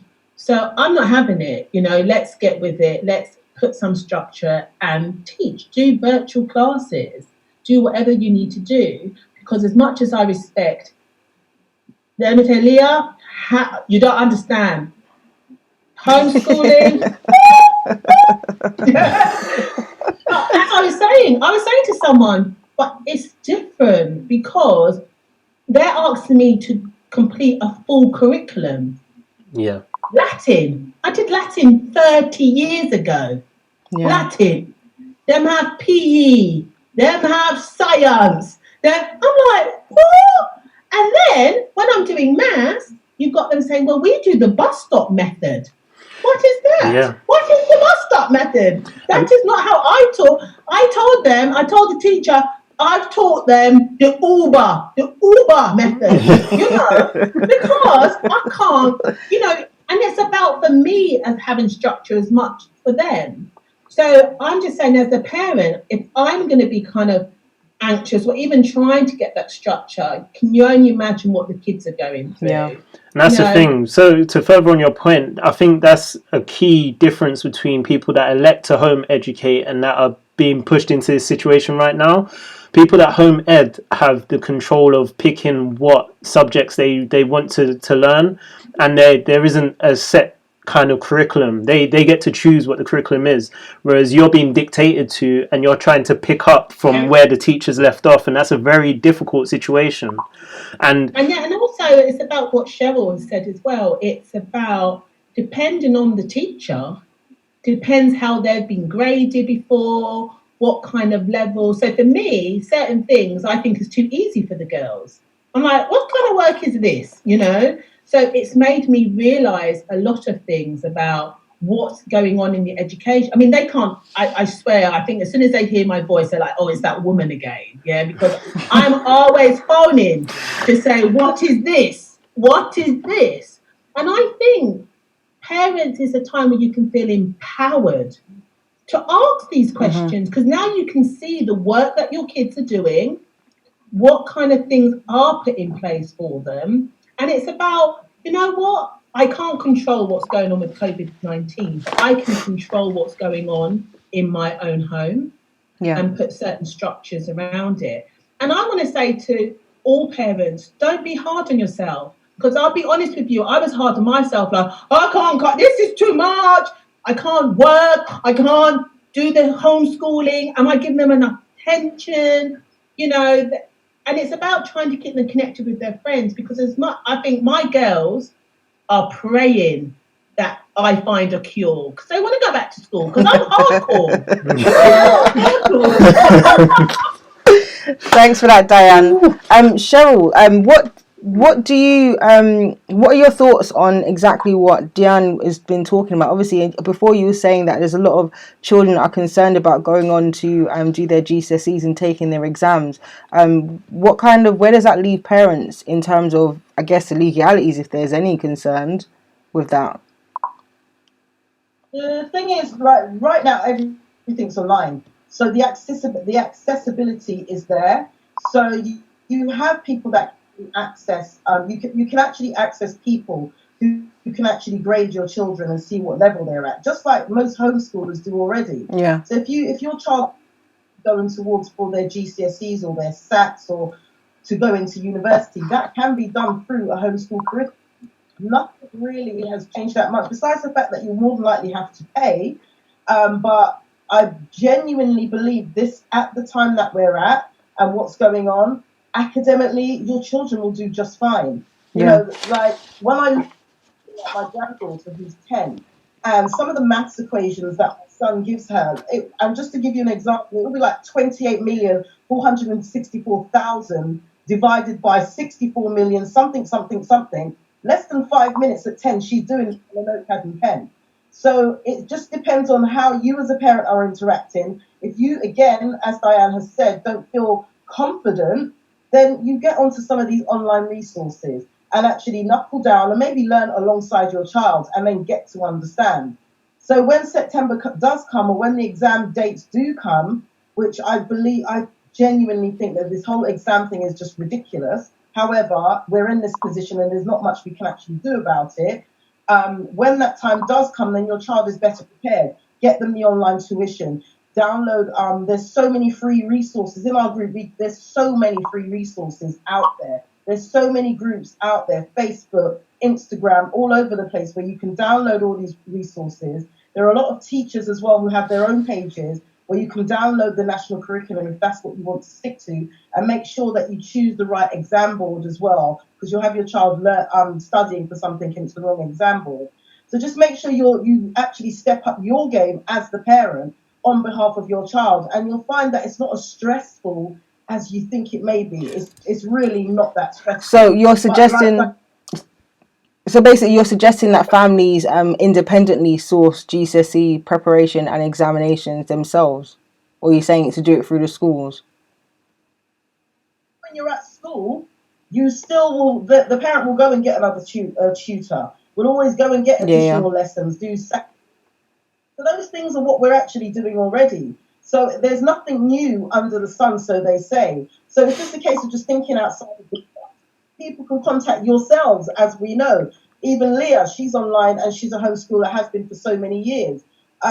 These things are out there. It's just about maybe taking that initiative and doing a bit of extra research. But the information is out there. In the age of so much information, really, really is not bliss. Because I think if you are that concerned, then you'll push that bit more. I think some of the concerns that I've had from parents as well is that motivating their children, because their children might not already be motivated, or because I guess now it's been 3 weeks, so they might be a bit more used to being at home. But there's some parents that are still struggling with their children learning or actually actively going online to do the online lessons with their tutors from school.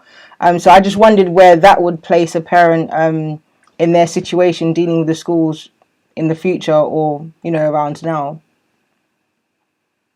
More teenagers, the older children, getting them to actually engage with 14, 15, 16-year-olds who generally, when you actually speak to them, don't really like school anyway. Yeah. So that's like the big thing there. And then sometimes what I would say to parents is take a step back from relying solely on the school. Take a step back and actually get to know your child. Get to actually understand a bit more about what their interests are, and maybe focus down that route.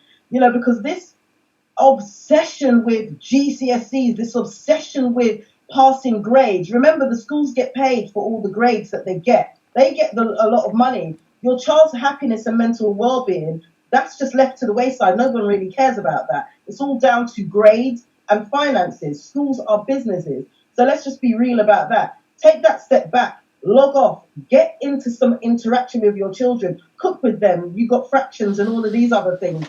And particularly teenagers at this time. I was on TV not long ago, because you're saying where they're not interacting with the school teachers, but what they are doing is that a lot of them are going on road.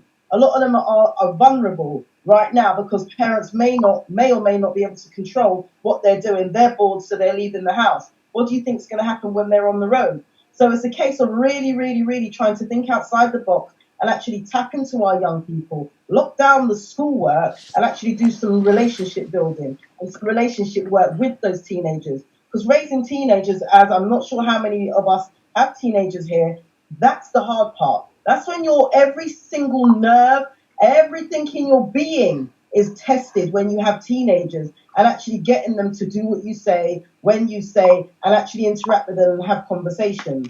So I would say take a step out of the box, actually try and sit down and have a conversation with them, put the work to one side because another day's not going to kill them, and actually try and get some interaction and build that relationship with your child. Everything else will fall into place. Thank you so much.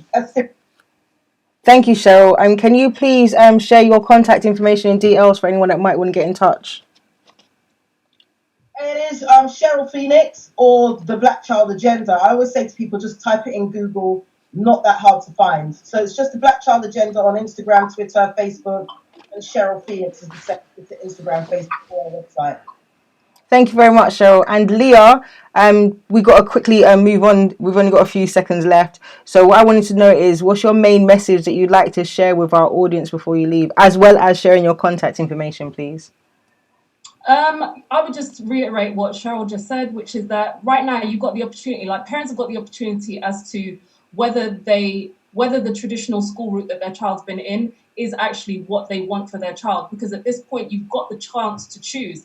And 100%, schools have got a strategy in place to get all children back up to speed from the moment the lockdown happened up until they go back. So most teachers know that the parents aren't going to be able to replicate what they would have done in schools and kept children completely up to date. So that pressure can be removed from the parent. And like Cheryl said, you can now decide, do my children need GCSEs? Do we need to definitely go down this path? Or can we right now change and decide that we are maybe going to home educate, or we're just going to focus on the subjects that are going to be most important to us moving forward? You can find me on Instagram at Teaching Our Own, Facebook, Teaching Our Own, and Leah, the Naturally You Coach, or thenaturallyyoucoach.com. Thank you so much, Leah. And Diahanne, before you leave as well, what's the final piece of advice you'd love to like to leave with our audience, please? I think for me, it's all about your child's mental health well-being at the moment. I think it's really, as Cheryl and Leah has said, it's if you don't know your children already, get to know them and actually find out outside of education what's important to them, and doing other things. There's different ways to educate. It's like, you know, you can do maths, but you can do cookery and talk about weights, talk about all different things to get measurements and stuff like that. And it's also about, you know, we have 10 minutes of meditation, spaces for them to really get to know themselves, reading a lot, doing stuff together, but really concentrating on their mental health for me, because that is core. Your mental health well-being is core to how you're going to go on as an adult, you know, even outside. Yes. And for me, who also runs a domestic violence charity which focuses on children, at the moment our phone lines are just ringing off the hook. And it's all about really speaking to them about their mental health well-being. So for me, I've got so many areas where children who are at home with abusive parents, unfortunately, and need that connection to really try and keep their sanity and to keep them safe more than anything else. So you can catch me, my name, Diahanne Rhiney, you know, across the field, you can find me quite easily. And most of my social media handles is my first name, UK, Diahanne UK. So thank you so much. And also, have you got information as well how anyone can contact you with regards to the domestic violence work that you do? Yeah, they go to the charity, which is swim-dv.org. All the information about our charity is there, because at the moment we're just about to launch raising funds, because my phone, I normally get, let's say, 30 calls a week. I'm getting like nearly 200. It's crazy, you know, and they don't want to talk about the children who've died once already been in lockup due to domestic violence. So it's a serious issue. Thank you for sharing that information. Thank you, guys. Thank you guys for joining us. And we look forward to speaking to you guys soon. Take care. And thank you very much. Thank you. Well done to you too. The whole domestic violence with children, men and women, is something that's been echoed in the conversation previously as well. In terms of domestic violence, it's prevalent not only in our community, but I mean, it's really serious times, and we've got to we've if you know someone that's in danger, I think we should be reaching out or doing our best. Well, there's the organisation that Diahanne shared with us as well that she facilitates, and also hopefully we'll be able to get some of the details and have them shared in our networks. And also there's also another organisation I'm aware of called I think it's specifically designed and geared at Black women, but it's called Sister Space. So you guys can look that up on Google. I think it's SISTAH space. So it's a very hard topic to talk about, because especially we're now in these times where everybody is supposedly on lockdown, so there's no room for change of scenery or getting out of a certain situation. So and it's very easy for us to talk and glaze over that conversation, but for those who are involved in it, and children, particularly vulnerable people, it's a very challenging time. Hi guys. Hiya. Thank you for joining us. Oh, no problem. Can you hear me? Yes, we can hear you. Yes, I can hear you. And welcome, Shen. Please, can you tell us a little bit about yourself and what you do? So my name is Shen. I'm a conscious leadership mentor. I also am the CEO of an organisation called the Womb Network, which is an ecosystem for mums in business to run successful businesses while sustaining their optimum personal well-being. Awesome.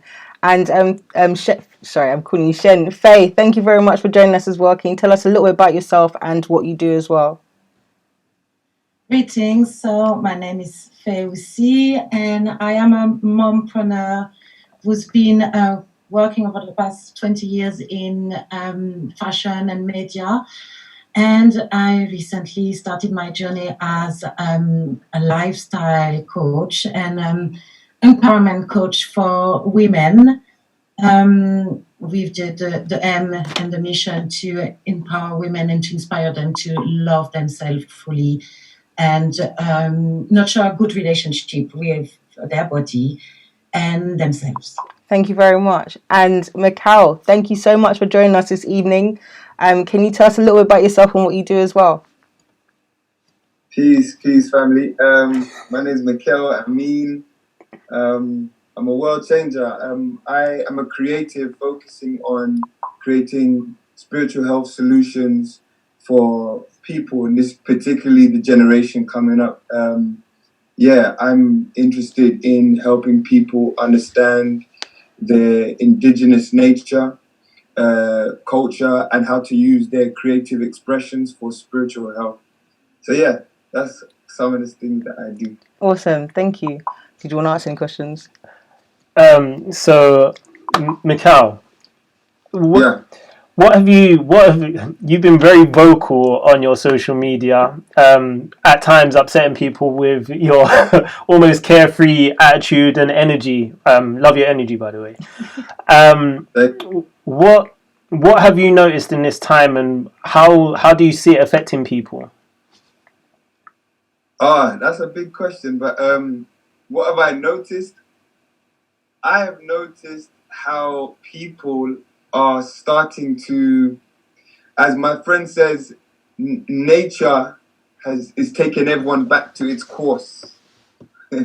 Yeah. You know, the same way rivers always find its course, you know, and it seems like in this time, what I'm seeing a lot of is the humanity come out of people a lot more. You know, it's funny because you think the opposite effect would happen, but this time has caused a lot more people to step up in terms of the practices of love, acts of service, gratitude. People are, speaking a lot more. This is what I'm seeing a lot more. Even with people who are still in fear, you're seeing, again, we spoke about the abuse, but on the other hand, there are a lot of also what I'm witnessing, families, being there for each other a lot more. People checking in on each other because there is a communal suffering. Mm-hmm. So that means there's a communal empathy as well that has come with it, which has been really cool. And people I've definitely seen the opposite, but from what I'm seeing day to day, that's coming from people. And as for what I do, I'm just trying to nurture that in people as well, how people can get the best experience from this time. Thank you. Thank you.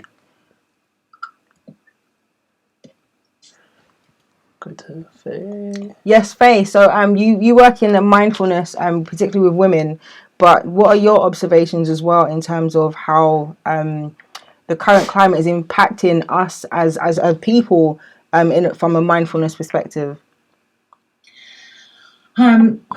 Okay, it's interesting because as you know, I'm French. I grew up in Paris, so I've got all my family in France. I've got many friends in Italy. So in a way, I was a bit in advance from people in the UK about the whole situation. So I was bombarded by information and things like back in the end of February already.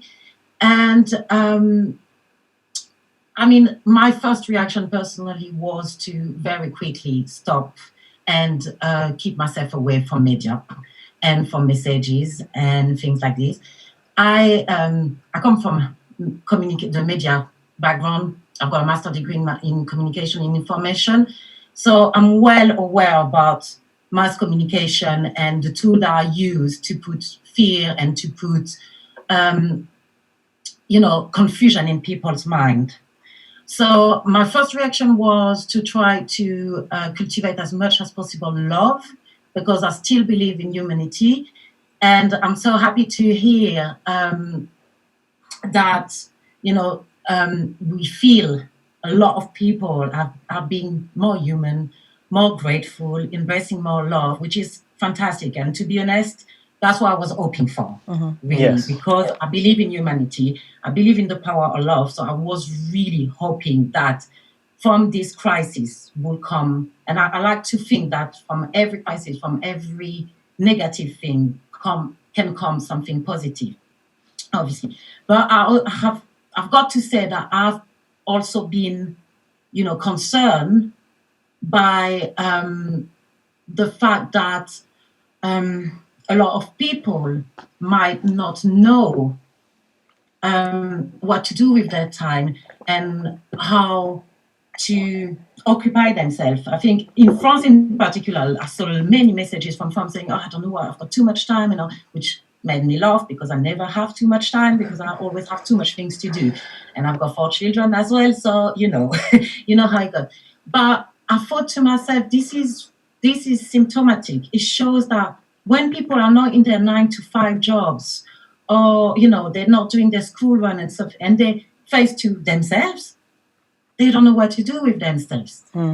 And this is what I thought, this is where the problem is that we forgot to make that time for ourselves, for that. And for us, when I say ourselves, I say also the family, the people we love. And I think maybe this crisis is a good reminder of what really matters and what our priorities should be in life. And do we really need to run after things at all time?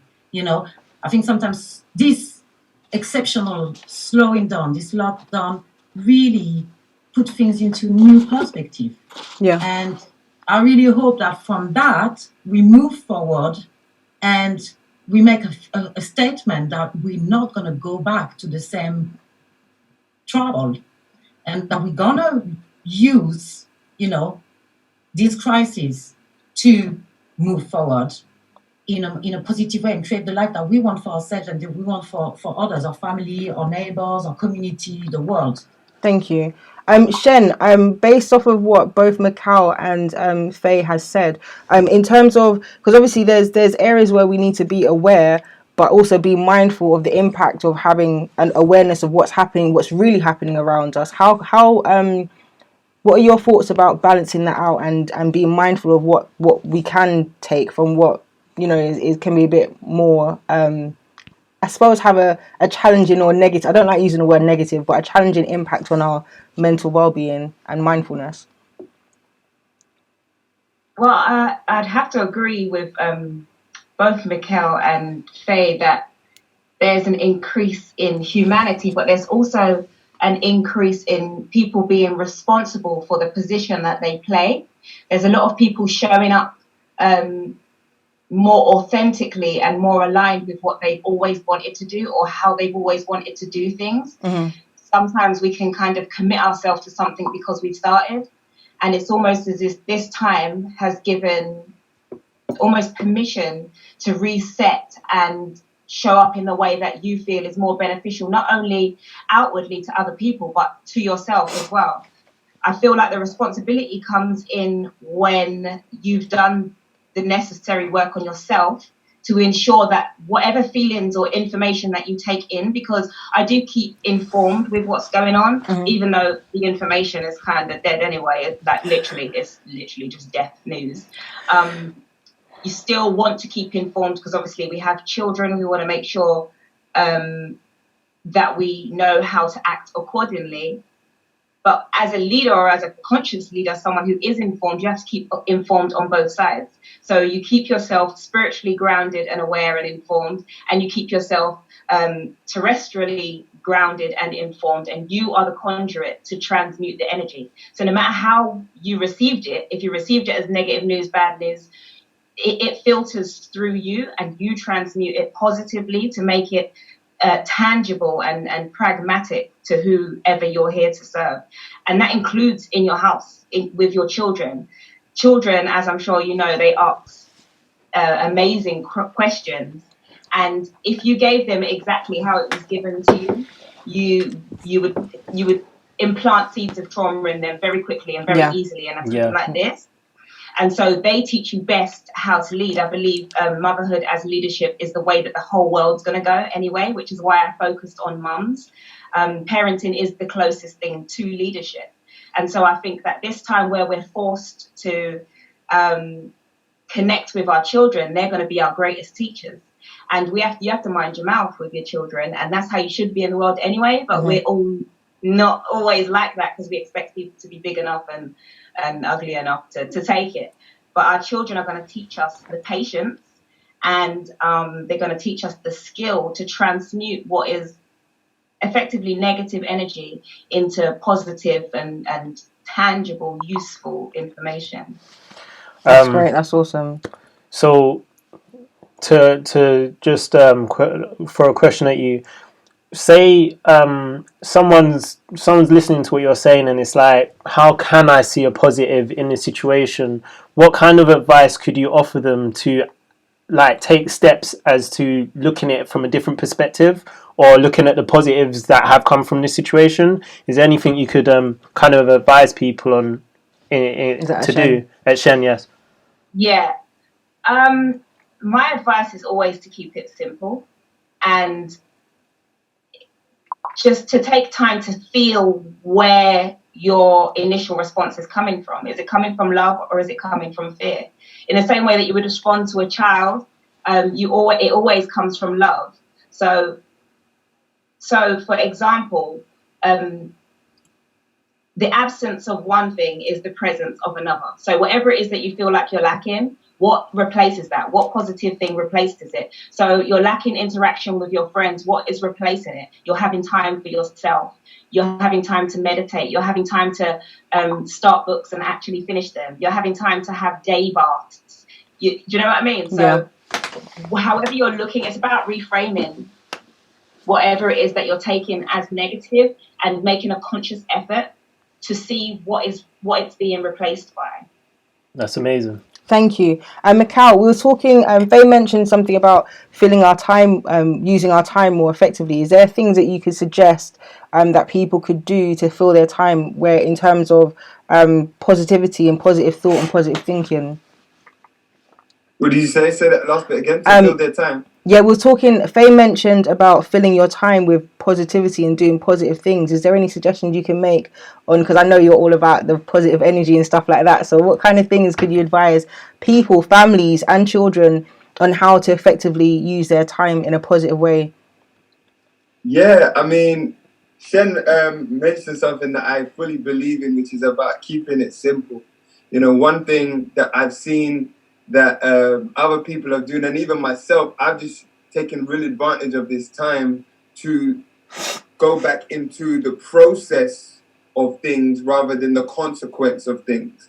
You know, usually we're always running around and everything's based on time and speed. How quickly can I get things done? And so what we're doing, we're neglecting those things that we would like to spend time on. We're neglecting those conversations, those ideas that, you know, give us that spark, but we're chasing the money, or we're getting to the quick bag or the quick thing. You know, this has allowed us to really put us in a new paradigm of time and space, and make us, you know, pull out that nutrition book that we was using to, you know, go into our culinary skills, or, you know, pick up a guitar and just play and strum, or, you know, go back into that design to, you know, continue your book. My suggestion for people right now is, you know, look for follow your highest excitement in terms of getting involved in creative things, like just things that are exciting you. And also that's a key way of teaching as well. That's a very fundamental way of teaching. You know, I was sitting down with one of my friends and was talking about his daughter and stuff like that. And I was, you know, showing, because, you know, I was coaching on spirituality and saying that once you understand the fundamentals, you can play a video game and teach children about spirituality. Does that make sense? It just make things relatable to where their attention is. You know, if you're on something that's creative, and use it, you know, the same way I use movement and dance to help people understand about, you know, their own being, you know. So it's just about going back to that pure essence of creativity. We all have it in us.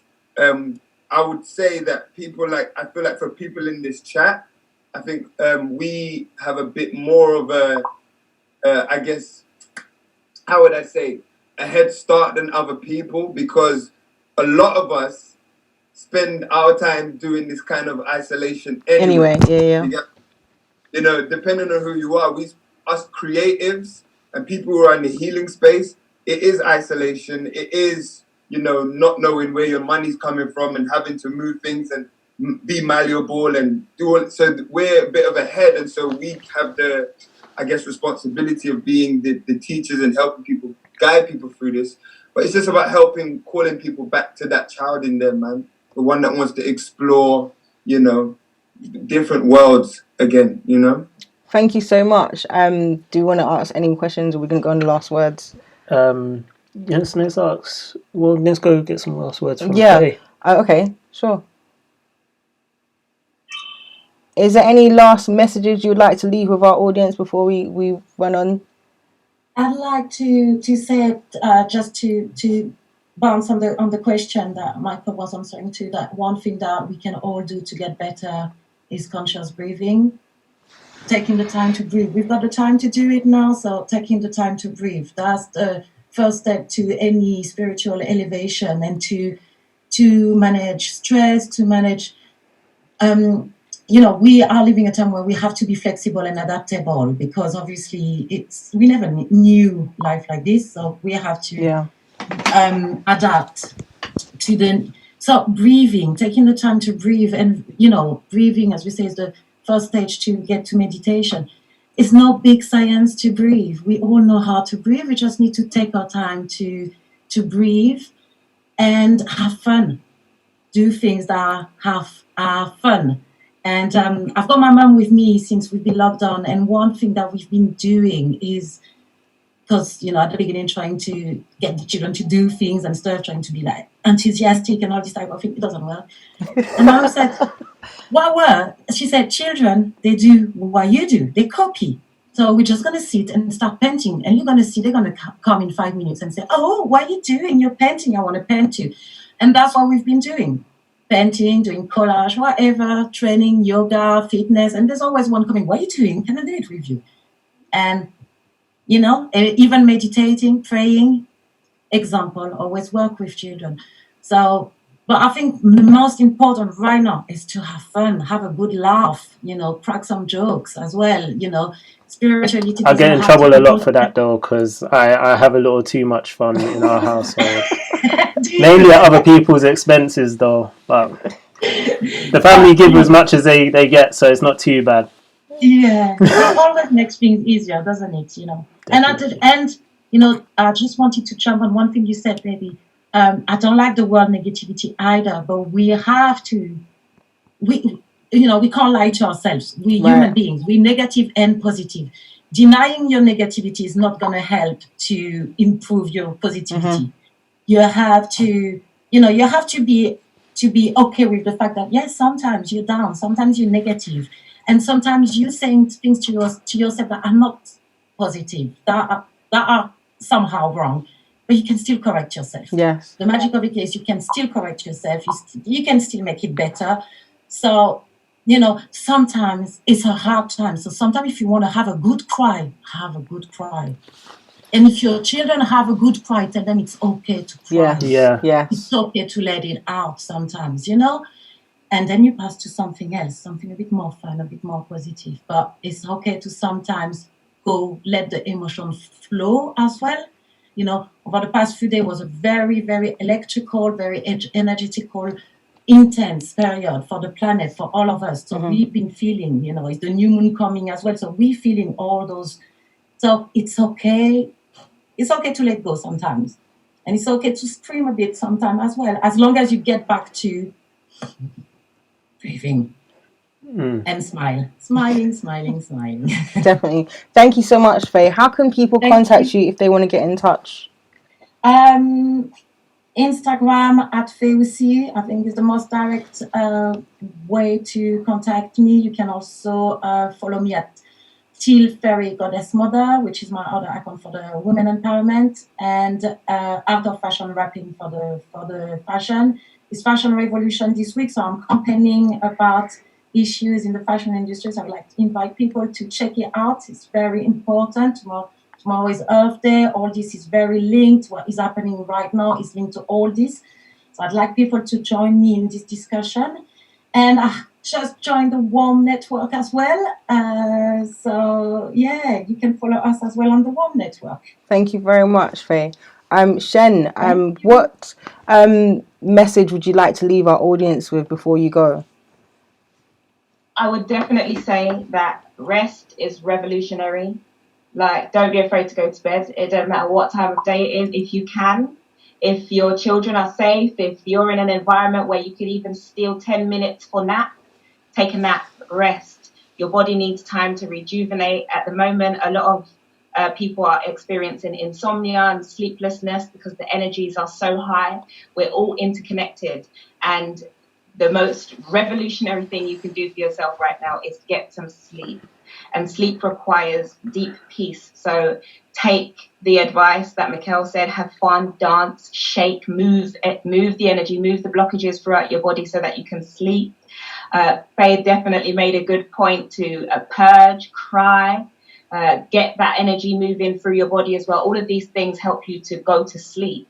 So it is very, very connected. That's definitely what I would say. And that is a note to self as well. Thank you so much. And how can people get in touch with you if they want to contact you? You can find me on Instagram, Shanuma Kashta, or LinkedIn for the leadership and business. But as well at Womb Network on Instagram as well, or look for the wombnetwork.com. Thank you very much, Shen. And Mikel, finally, what message would you like to leave our audience with before you go as well? I love you. Love you. What do I love you? I do. Big up you lot, man, for hosting this space, man. I'll echo what the sisters have said.